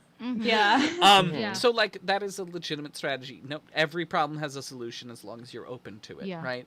But the other thing is like, there are so many resources now. There are established adventures which are remarkably cheap and super accessible, right? And you can read Curse of Strahd and you can get a sense of how that game is run, and you can read a tome. What is it? Dungeon of Elemental Evil, Dungeon of the Mad Mage, and you can get a sense that that is how the game is run. But the reality is that there's so many different ways to play this game, and these games, right? Also, and there's so many different games now that are accessible and out there and available, and there's people telling you to do it your way. Yeah. Right? Literally in the beginning of every one of these books, whether it's, Pathfinder 2e or Starfinder or any of the, D&D books, they say like, this is yours. The first rule is that like, this is now yours. You do it your own at your table and be free within that. This is to inspire you. It's not to rule you. And I think that's really, really important to remember when you get into this stuff, for sure. Yeah. Well, so funny story. I first started playing D&D in high school, and I went to boarding school, and I went to boarding school where a lot of people were kind of local, but I lived in Chicago, so I lived like 1,000 miles away from home when I was in high school. And so my drama teacher's daughter, who was like a couple years behind me, and I became friendly, and she was like, hey, want to come to my house for the weekend? And I was like, fuck yes, I want to come to your house for the weekend. I'm so over like not being able to like go out and do things ever. And so I make it sound like prison. It was like a lovely education. It's just, you want to change the scenery. It's like prepared me for quarantine in a way, because like there wasn't I couldn't drive anywhere, couldn't go anywhere, I couldn't have a car, so I was just kind of like there. And so I went to her house, and she was like, my brother plays this game, and I asked him if we could play, And okay, so first of all, let me say that I was obsessed with her brother. I thought he was so talented and he was really cute, but like mostly I just thought he was so talented. And he would make all these like videos with his friends that they would share in school assembly. And I was like, your brother plays a game with like dragons and like cool adventuring people. And she was like, yeah. And I was like, damn, daddy, take me away. Like I was ready. And that's where it began. Yeah, and so the first It was D&D I all ever this time. played, her brother, and when I think back, this would have been the least exciting thing for this senior to be doing with his time, is to be hanging out with this like sophomore and freshman, like running D&D for these two young girls just to like give them something to do for the weekend. But that just like makes me think even more fondly back on what he did that weekend to like do something nice for us. But of course, the townies hated the boarding school kids because they represented everything to do with white privilege and awful behavior. So the kids from the public school came to our house and started like throwing rocks at the window, and it was just like a bunch of like, I don't know how to say it except townies. They were just townies. If like, you went to a boarding school in a town, you know what they're like because they're all the fucking same. They ride a lot of bikes and they So go many to bikes. the same stores. There was like a fleet of bikes. It's so weird. Yeah, why is that? I went to a I don't completely know. different school. But I went to a also completely bikes. different boarding school, and I had exactly the same This experience. with universal townies. experience. So the thing about this whole thing was that they were a stage combat household, and we had lots of weapons. So when, as a ranger, I got a sword, he would hand me a sword from the wall to like have at the table with me because that was my sword, and like it was just really cool. So I loved that. So we kept on, they finally would like come up to the door. We were in there all weekend long and they were like, nerds, blah, blah, blah. Like everything you'd see in a stupid Netflix show. And at the end of the game, he was like, so do you adventurers want to teach him a lesson? And we were like, yeah. So he flung the door open and we ran outside with like a sword and a bow and a mace, and they pedaled away very quickly. They never came back. And they never came back. And that's the end of my first game of D&D ever. I love that. We chased the Fucking townies great. away. Yeah. That's fucking With perfect. swords. Yeah, it's good times. That's ideal. Yeah. Weirdly and wholesome. this was an East Coast school spider, yeah. My first game of Wild. D was nowhere nearly as exciting. It was run by the mother. I was like a geek and not popular, but the mother of this poor dude who was like the bottom of the social barrel and the bottom of the communal like surrounding counties barrel. And she they made a D&D club, and it was like him and his one friend and me and my other like geeky friends who like shared a lot of interests, but these dudes were a little weird. So it was like a little bit of a stretch, but like we were like, okay, cool, Dungeons and Dragons, and we played not Dungeons and Dragons, but a homebrewed, dumbed down game called Gems, which is like I'm pretty sure there's a PDF of it online somewhere, and you can find it. It's a great way to introduce your kids to D&D. We were 15. It was too late. It was too late for Gems. So that same week, I went to Hastings, which I actually went to a couple of years ago, and it was closing down, and I bought everything. I got a whole... I remember that. I got a fucking Gwen Stacy comic box, right? A bunch of Gwen Stacy, and I filled it with board games and comic books. Everything was on sale. It was the best moment. And I bought the core set of D&D. I read the entire player's handbook on the way back home and rolled up 5 characters at the same time and came in with like knowing the entirety of 3.5, and she was like, "Oh, okay." And I didn't come back to that session. I started running my own games after that. Yeah. Oh, yeah. nice. I played Starfinder before D&D. Oh, On Geeks for Good. I had never played D&D, and it actually was a long time before I played actual D&D. I've been playing Starfinder primarily forever now. Oh, wow. Since, Man. I guess 2017 now, so 3 years. That is so cool. Yeah. Yeah. Yeah. That's awesome. That's fierce. Yeah, everyone Starfinder's else's where my first heart D&D is. games. Chat, too. Pipe up. Yeah. Some of my first were probably sophomore year of high school. We're just hanging out at this kid Chris Carney's house. Chris, if you're listening, love you. Just in case, you know. The way I got my first dice, because I always just used the dice that the host had. You know, I didn't have my own dice. Yeah. Sophomore year of high school, the English teacher was clearing out her closet, and she finds this wooden box chock full of dice. And apparently, the teacher that had the room before was the mythology teacher. But all they did there was play Magic the Gathering and play Dungeons and Dragons. So Yes! and Amazing. so when he was gone, he just left the dice there. And so this You English teacher's inherited like, them. I inherited all of these dice in one day, and I carry them Fanny pack full of dice. fanny So pack full of funny. dice. Wow. Oh my god. So real. Out And of control. Parker, during our freshman year of college, Parker and I lived on the same hall, and he tried to teach me how to play D&D, and I was not interested.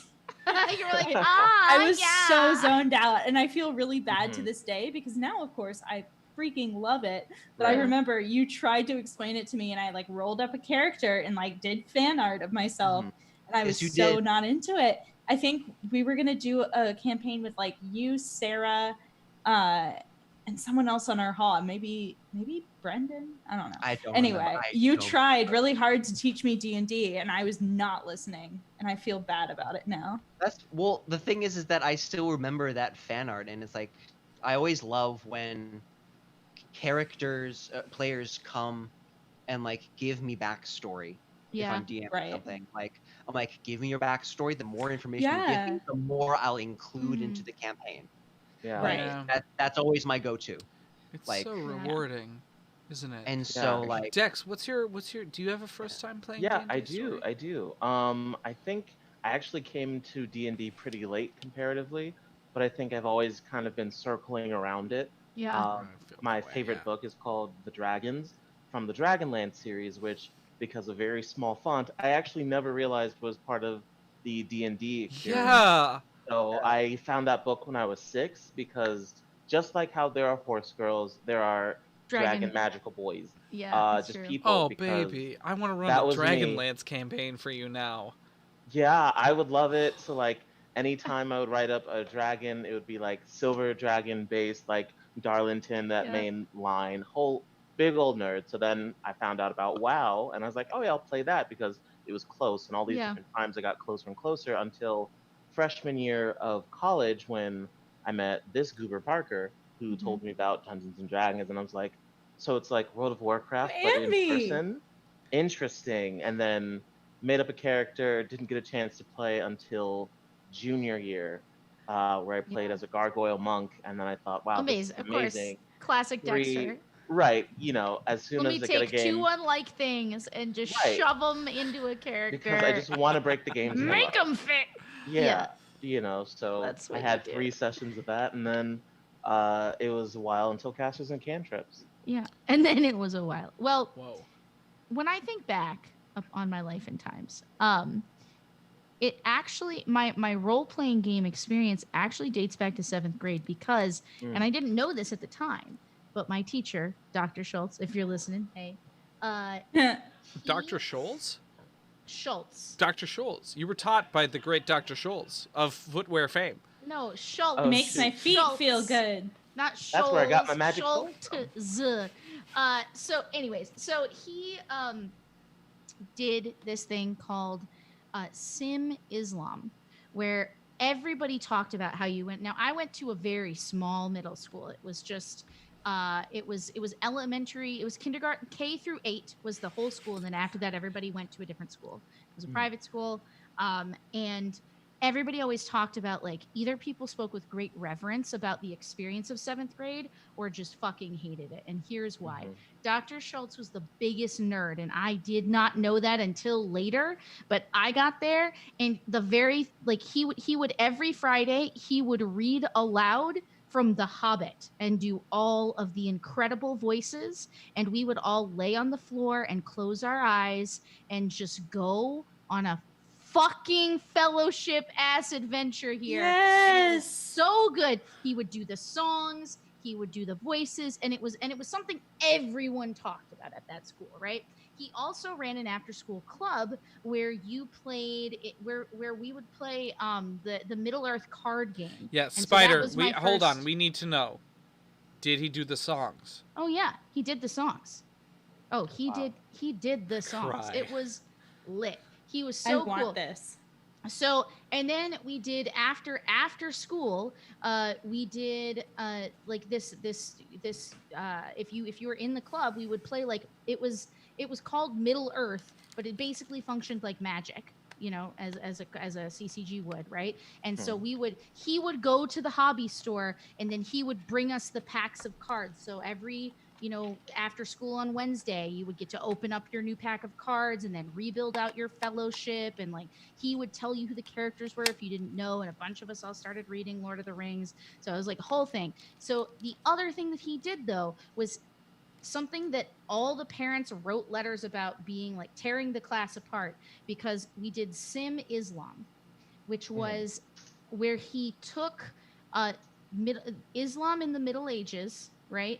Or right before the Middle Ages, and broke us all into different areas. So I was a part of Egypt, and Egypt would all have our desks together, and you would have the person who was the caliph or Khalifa, and you would have the strategist, and you would have all these, the treasurer, and all these different roles would be filled by students, and you played as that country. And so you were all characters that had a backstory in those roles, and then you would need to effect trade deals between Cairo and Medina. You would need to, you know, move to Jerusalem and try to like expand your empire and cash. There was the whole middle of the class was taken up by this game. We'd be That's doing what it sounds math. like, Model UN. Yeah. It's basically like that. But we were role playing the whole time. And when it got to the point of like you needing to convince somebody, he would like roll dice to do that, or you would in order to get bonuses, you would have to answer questions about the history. So you would do like quiz show type different parts, and like literally we would be just waiting for Sim Islam time every day. It was its own class, and then so we did that. But I remember we got effed over because everyone turned on Egypt. Egypt had all of the unpopular kids in the class in it somehow. And my best friend Eleanor, she was the Khalifa, and I was like the general. And we were the first to be just cleaned off the board. We just they got every single settlement we had. We started out with a lot of money because it's Egypt and they had a lot of money, but then we very quickly did not, because no one would trade with us because we were the unpopular kids. And so we very quickly just kind of didn't grow, even though we were very smart and answered a lot of questions right. We just didn't really have enough of the real life currency to get it done. But I remember sitting there and looking back on it, it was a lot like losing your first character, because we died and it meant that we didn't get to play for the rest of the year. Like we had to sit there and watch everybody else play. And so I remember going, Dr. Scholes took us all into one of the like upstairs rooms at the school after school, and he sat us down. We were all like, some of us were like crying. I was definitely crying. I was desolated by this whole thing. And I remember him sitting there and just being like, you know, it's hard because you cared, but like you told such a great story, and just think about how awesome your short stories are going to be. So then we would move into the section of like once you were dead, you had to write the story of your character and like how it all happened. And I remember turning in this wooden chest that I had carved Egyptian like hieroglyphs into, and everything was in this papyrus scroll. And like I turned it in, and he was like, "Yeah, but is the book any good?" And I was like, "Read it." Like,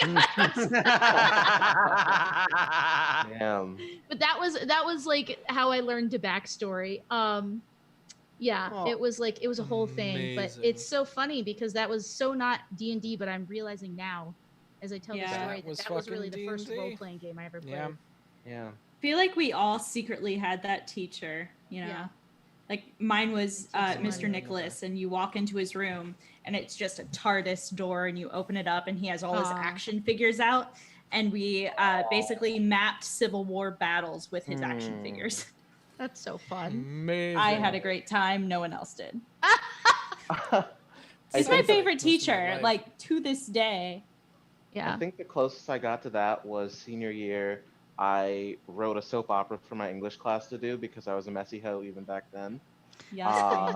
And my teacher was like, "Yeah, let's do it," because per the time-honored tradition, if you are depressed or gay, you have a very strong bond with your English teacher. True. Oh my God. Wow. At the Think next about it. time, Dexter. Bonus points if What you're the fuck? Yeah, it's Yeah. like think about it, internalize it, accept it, and let it go. Yeah. I'm gonna cry. Yeah. So National English Teacher Appreciation Day. Yeah. Very true. Yeah, for sure. Fuck yeah. Yeah. Teachers don't get paid enough, and They don't. Can we Watching a please bunch fix of- that? teacher Yeah. friends. Yeah. Chat, go fix it. No. Go Um, fix it but, now. Your fault, vote. chat. Make sure you vote. I'm blaming you. I'm having a G&T and I'm blaming Make you. it better. No, it's just Swirls it's just drink. unknown drink in Want some a Ariel koozie. Yep. In my The Milk unknown Boy drink. koozie Aw. from last PAX. Alright. Yeah, big boy koozie. Yeah, I mean, I think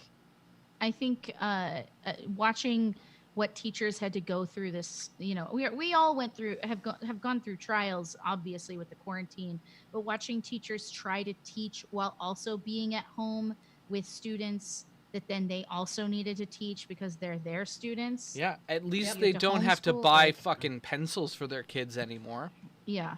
Yeah. So, like, hey, bright side. Bright side. I'm so frustrated. I have personally Spider? some mixed feelings about defund the police because it's a very Yeah. complicated issue. No Yeah. other reason, Mhm. right? I'm not going to go into that right now. Yeah.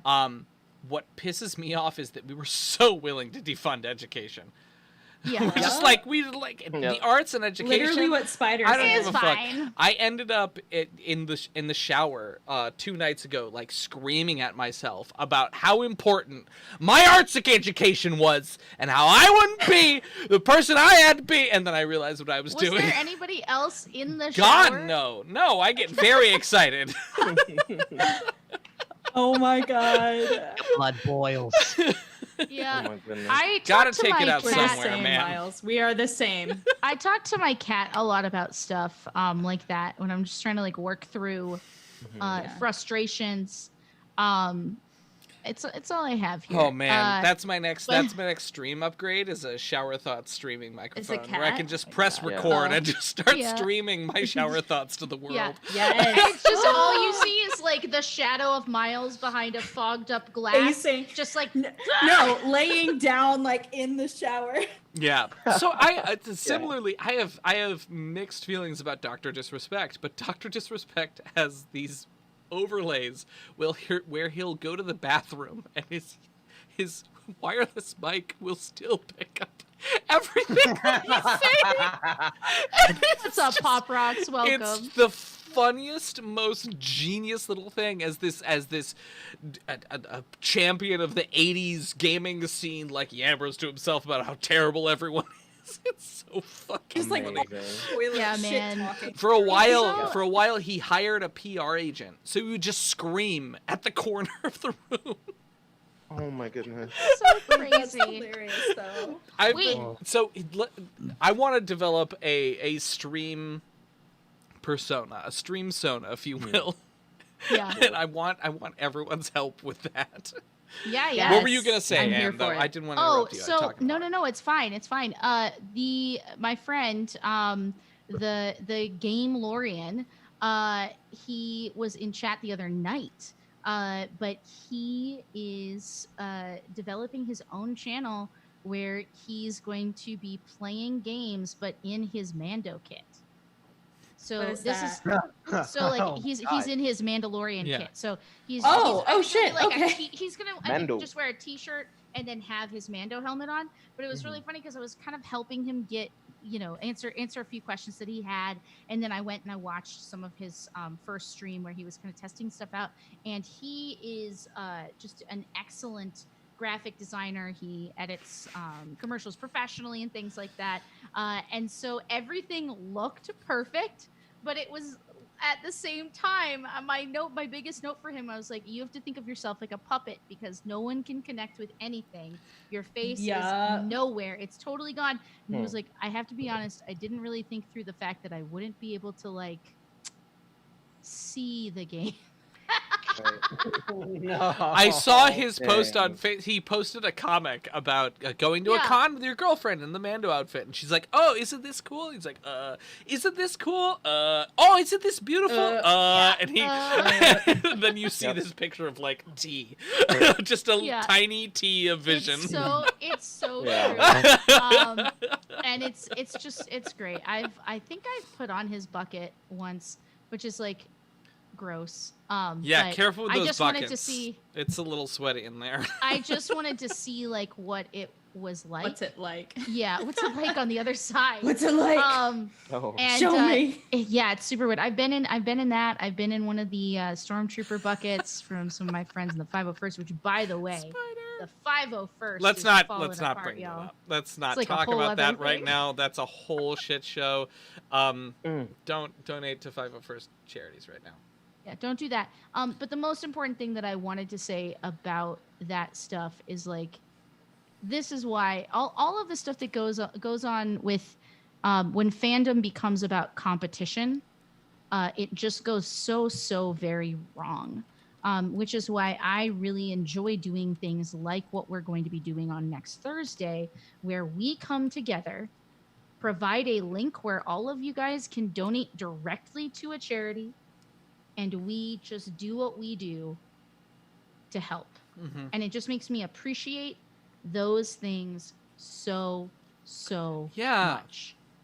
And being able it's not that, I'm so glad for everything that's been going on in the world. No, it's fucking terrible. But we are facing right now, I think, in several avenues, a reckoning of just 2020 is the year where we are going to have to look really hard in the mirror and see some shit and do something and choose to do something about it. Happy revolution. Yeah, happy Let's 2020 do revolution. Happy 2020. I mean, revolution of a sort, Fucking do right? it. I really want no one to start shooting. Please. Yeah, well, that's true. Not start And shooting. I also hate when people say 2020 is canceled. I'm like, no, there are so many necessary things that we have had to face up to so far this year that I would, hashtag reclaim 2020. Reclaim 2020. Yes, Well said, Spider. Yes. God, I fucking Spider. love our chat. I know. It's the best chat in the whole world. Reclaim 2020. That's so much more Here's positive the and thing. so much more active than cancel. I do a lot of because I'm a geek, so I do a lot of star divination, and I do a lot of talking to people. Yeah. And 2020 is all about reclaiming the things that you feel like you've lost of the past couple of years.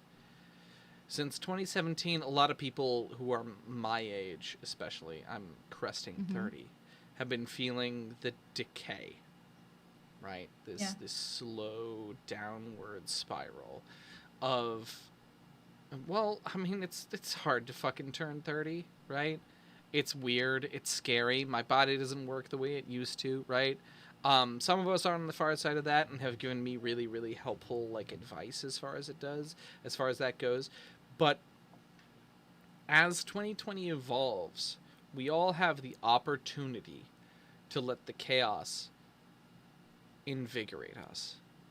And there is nothing quite as inspiring for me personally as an entrepreneur and as a businessman as watching people do amazing things with their business in relation to the quarantine, especially, right?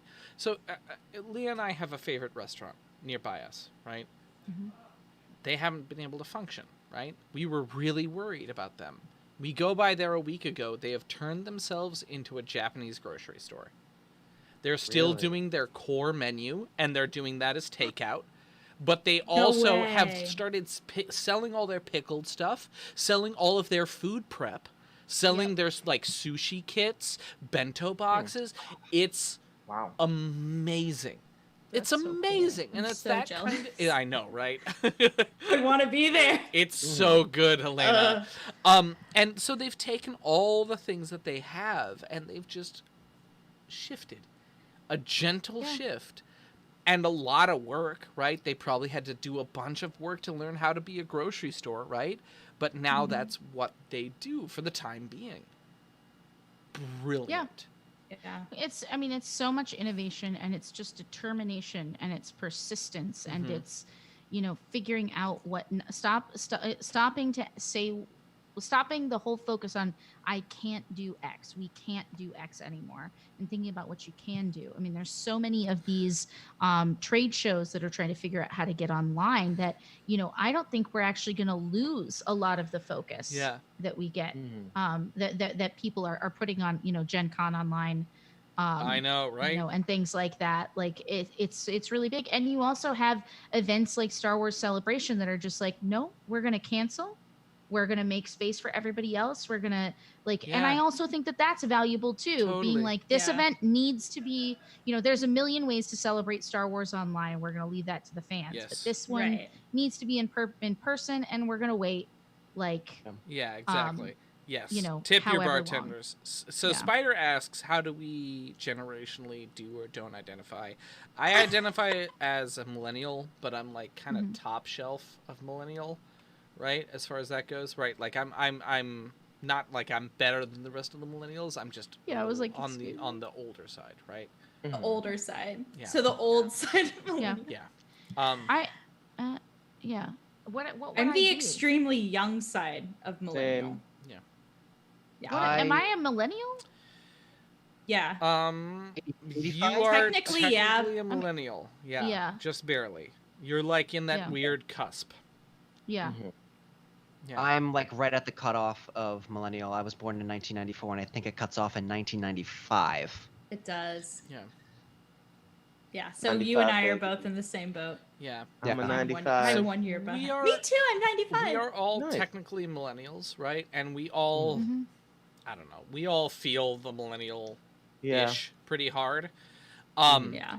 I've been really enjoying, there's been a slew of memes that have come out lately that are like millennials versus Gen Z versus boomers, right? It's so good. And it sums up pretty perfectly how I feel, where I'm like, yeah, I have a lot to learn from the younger generation, and also my knowledge is valid, right?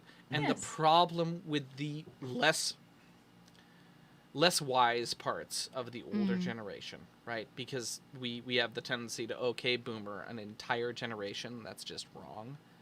Always.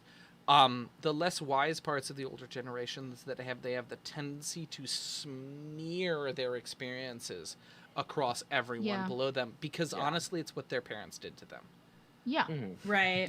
It's the classic, like, when you're older you will understand the true weight of the world. Like that's what every older generation has done since the beginning of time. And it's ingrained in us for everything from respect your elders, learn from the past, like all these things, and they are all important. Like, you absolutely should respect experience, right? But you on every side needs to like be empathic and realistic and look at what you did. Like that's my big thing. Is just like, look at what you did. Accept it as what you did or didn't accomplish. Right. I know I was talking to my parents recently about all of the Black Lives Matter marches, and I think I mentioned this in passing on one of our other after shows things, but my mom wasn't getting as upset as I wanted her to get, and she was like, you have to understand, I'm not upset. I'm very in that same way. I'm really very sad because like I marched before and I walked before and I burnt my bra and I did all the things I thought I was supposed to do to make a better world for millennials and she's like, and I'm coming to terms with the fact that it, like, not that it's still happening, but that everything I did, which of course is a very centrist way to look at it, and she's centering it on her experiences, which is a whole other like issue that you could unpack. But just to empathize with her position, I was like, yeah, that also sucks in a different way than what I'm feeling right now. Generation naming is just a way to place blame outside of yourself. Yeah. And it's one of those things where it's helpful. The reason it's so helpful for businesses is that it measures demographics. Be like, who is going to buy this product? And that's why it's been solidified into society. Yeah. I mean, sort of, but also anthropologically, when we do look at our society, it's helpful to get a sense of, I have a much more unified experience of my childhood with all of you than I do with people born after 1995. We just decided, right? We just heard. Yeah. Right? So, like, I share the same cartoons. The internet was in relatively the same position, right? Which, like, oh my God, the changing of the internet has completely changed the way that kids grow up. Brilliant. Right? It's crazy. So we have these shared languages and shared experiences. So I think I don't want to say that the only reason that we record things is so that we can sell things better. I think that that selling things better absolutely sometimes makes us more specific scientists because it's money driven, right? But I do think that the marking of the passing of time and the marking of the changing of our people is important on its own. Sure. Then maybe it's a vocabulary thing, because I feel like any sort of generation talk, at least in the past, I don't know, 5 years, probably forever, has been negative at its core, has been, look at this generation, they're doing this. We didn't do that. And so I feel like a lot of the, I don't know, I think it's a very negative way of looking at generations, which is why it's so funny now that Gen Z kids are like, hey, millennials, crazy, right? And we're like, help. Spider's description is really good. Millennials remember 9/11, but didn't necessarily have smartphones in their hands in high school. It's really easy to use the tools that we have to shit on other people.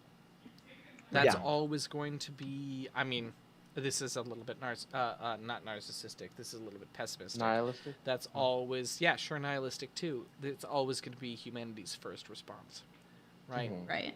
Is stepping on top of other people's heads. So let's pull this back to an immediate, right?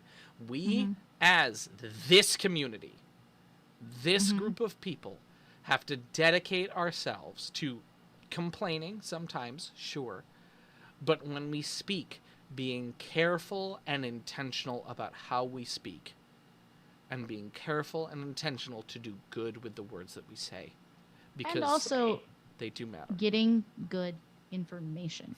The thing that drives me crazy about our generation is they are the generation of sharing things, and people will be like, I heard that this person did this thing because cancel culture, cancel. And I'll be like, okay, let's maybe read some articles. Let's maybe figure out who those articles were written by. And this is something I've had to learn too, because I've 100% made a post and been like, I'm incensed by this, and then not done the homework on it and found out that it wasn't true. And that hurts everybody. That makes you look like you don't know what you're talking about. It hurts the people who also read it and were tricked by the clickbait and are also incensed and now spreading wrong things that are lies. So like all of this, like we need to be intentional about what we say. We need to question what we hear. And then we need to, combine those two things to be effective as people. And then admit when you're wrong. And model the fucking behavior of oh, I did a bad. It is okay to make a mistake. I can own it and move forward. Because this whole just like, I'm going to put my head in the sand and like walk away is just not a thing. I don't accept it. Very low tolerance for it. Yeah. I'm right there with you.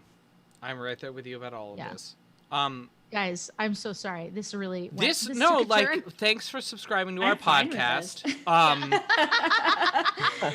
This was not our usual. I know, right? This was not our usual after chat. Usually we're like a little bit more narcissistic, but this was a little bit much more of a galaxy brain kind of a talk because we're all craving it these days. So I'm really pleased that all of you hung around for this time. Thank you so much. If you haven't already, the first request that I have of you is join our Discord. The link will be in chat. The second request I have of you is go check out our Patreon. The link will also be in chat. It's at patreon.com/StarfoundPod. We're making a decent sum per month right now, but we're not making expenses, which means that I am paying out of pocket every month to help this keep going. So please help me fund this sucker. Let's get it to zero cost. That's what I'm really after. Also, all of the content on there is free right now because we don't want you sitting alone in your house without stuff to do. This means that the weekly polls are up, and there will be polls for next week. Oh boy, will there be polls for next week? I don't know what they're going to look like. Fine. They'll probably be evolving as we go on, so keep your eye on that Patreon. My final request, I have a couple of them actually. If 10 more. if you haven't followed Heartsinger Games yet, hit that button. I also stream on Geeks for Good, twitch.tv/Geeks for Good. Come follow me. I stream 3 days a week. I'm also got some YouTube stuff in the works. It's coming out. So come follow me. Also, all of these beautiful people have things going on that they may want you to come and hang out with. And to boot, go check out our podcast on Spotify, on Anchor FM, wherever you listen to podcasts. There's some version if you of can us. give us a review on iTunes, it's so helpful. Super. So if you sure. are willing, if that's something you're willing to do, or you already like listen to podcasts through iTunes, like please by all means go. Say you watch us live. Whatever you want to say. It's so helpful. The more people that rate us means we are shown and suggested to more people. So by all means, please head over there if you are willing. Let's go around and let everyone say. Miles, did you have anything else you wanted to? Actually I do. I'm also a professional dungeon master and game master, and you can find out all about the services that I offer at very simply milesduffield.com. I'm going to drop it in the chat, but go hang out with me at Geeks for Good, and you can find out all that information anytime by getting at me on the Discord. It's true.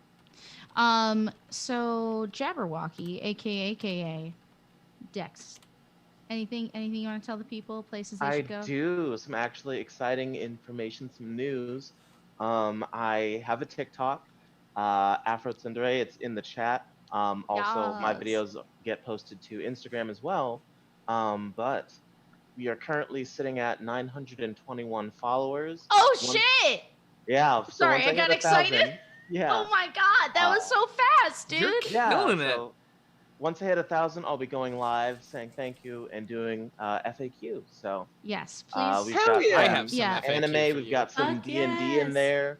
I wrote a sea shanty and got it duetted by a favorite TikToker of mine. So we're doing amazing. I also am like so obsessed with all of your anime stuff because I watch some anime, but I am not. I am like half a weeb, and I love that. Yeah, I'm a weeb. You're a weeb. Or an eeb. But it's just like it's my favorite thing because you do send ups of anime stuff in a way that's really approachable. That like the tropes. It's about the tropes that many animes have, and like I just wanted to tell you live here on my channel that I love. Thank you. I just enjoy making some funny content, and maybe you'll find a show you like. Yes. Parker, what you got? I'll have plugs eventually. I'm working on that, but I love you guys. Take your time. But I still love you. Take your time, Parker. It's okay. Yeah. No one. I literally ask you every week. If you want me to stop asking you, I will. But I don't mean to pressure you. Like, I just mean to support you. I love you. Yeah, honestly, I just need to light a fire under my ass and just do something. Just be productive. I think that's a key. Many baby bards have found that to be true. That you just got to start something. Start a thing. Yeah. And Helena. Hello. Also known as the Magic Llama Mood. Yes, that is the Magic Llama Mood. I'm on YouTube. I post new videos every Friday at 12 p.m. if you want to go check out. If you can't get enough of this meme love and fuck, then check me out on Instagram as well. I'll post shit because I wrote it out earlier and I'm going to copy and paste it because I'm lazy. But here it is. Go follow me. Give me some love, likes and subscribes, all of that. This is my new creepy bear that my friend made for me. She sewed these eyes on individually. So fucking cursed with that and your red eyes. I can't. It's me. No, I love you, but I do not love that bear. I will tell you right now. Oh my god, and you'll love him enough for both of us. Behold the Bear Workshop. All right, so to wrap things up on my end, again, I'm Hearthsinger. This is my channel. I hope you will come back and hang out with us. Tomorrow, I will be, for part of Miles' stream, playing Destiny, I believe, right? Are we doing that tomorrow? I'm super excited. Destiny Pizza Party is my favorite part of the week. One of my favorite parts of the week. Destiny Pizza Party. I got a lot of favorite parts of the week. Oh, man. My life is good. At 7 p.m., I will be here on my channel playing Sea of Thieves in Frontline Friends with my friend Christopher Gravenstein. On Saturday morning at 11:30 a.m., it is part 2 of my Bard and Barbarian fantasy or fairy tale inspired one-on-one shot with Justice over at Bard and Barbarian. So I'll put that in the chat as well. It's twitch.tv/Bard and Barbarian. Go give them a like. They are doing lots of awesome TTRPG stuff. They have really cool merch. Speaking of merch, I too have merch. I did it, everybody. Go to hearthsingergames.com for literally every link that we have just talked about. It is your one-stop shop to find that Patreon, find that Discord, find my Twitter, find my Instagram, follow me, talk to me, everything you might want to do. And then after you're done with all of that, take a rest because you deserve some time for you. But then you should come back here next Thursday for 12 motherfucking hours of pride with a triptych of 3 Starfound episodes being recorded between 10 a.m. and whenever we fucking finish at night. So it is going to be a time. Please come. Please tell your friends. I'm going to go ahead and get us rating somebody fun. Yeah, please. It has to be fun. And I think we're going to go raid Critical Bard. So everybody better hop on this. That is fun. Yeah. That works. All right. Jump in there, guys. Make sure you say hello from the baby bards when you get there. And we'll see you again real soon. Great. Bye. Are we all done? Is the raid ready? The raid is ready. Ready? All right. Yep. Au revoir. Everyone, 3, 2, 1.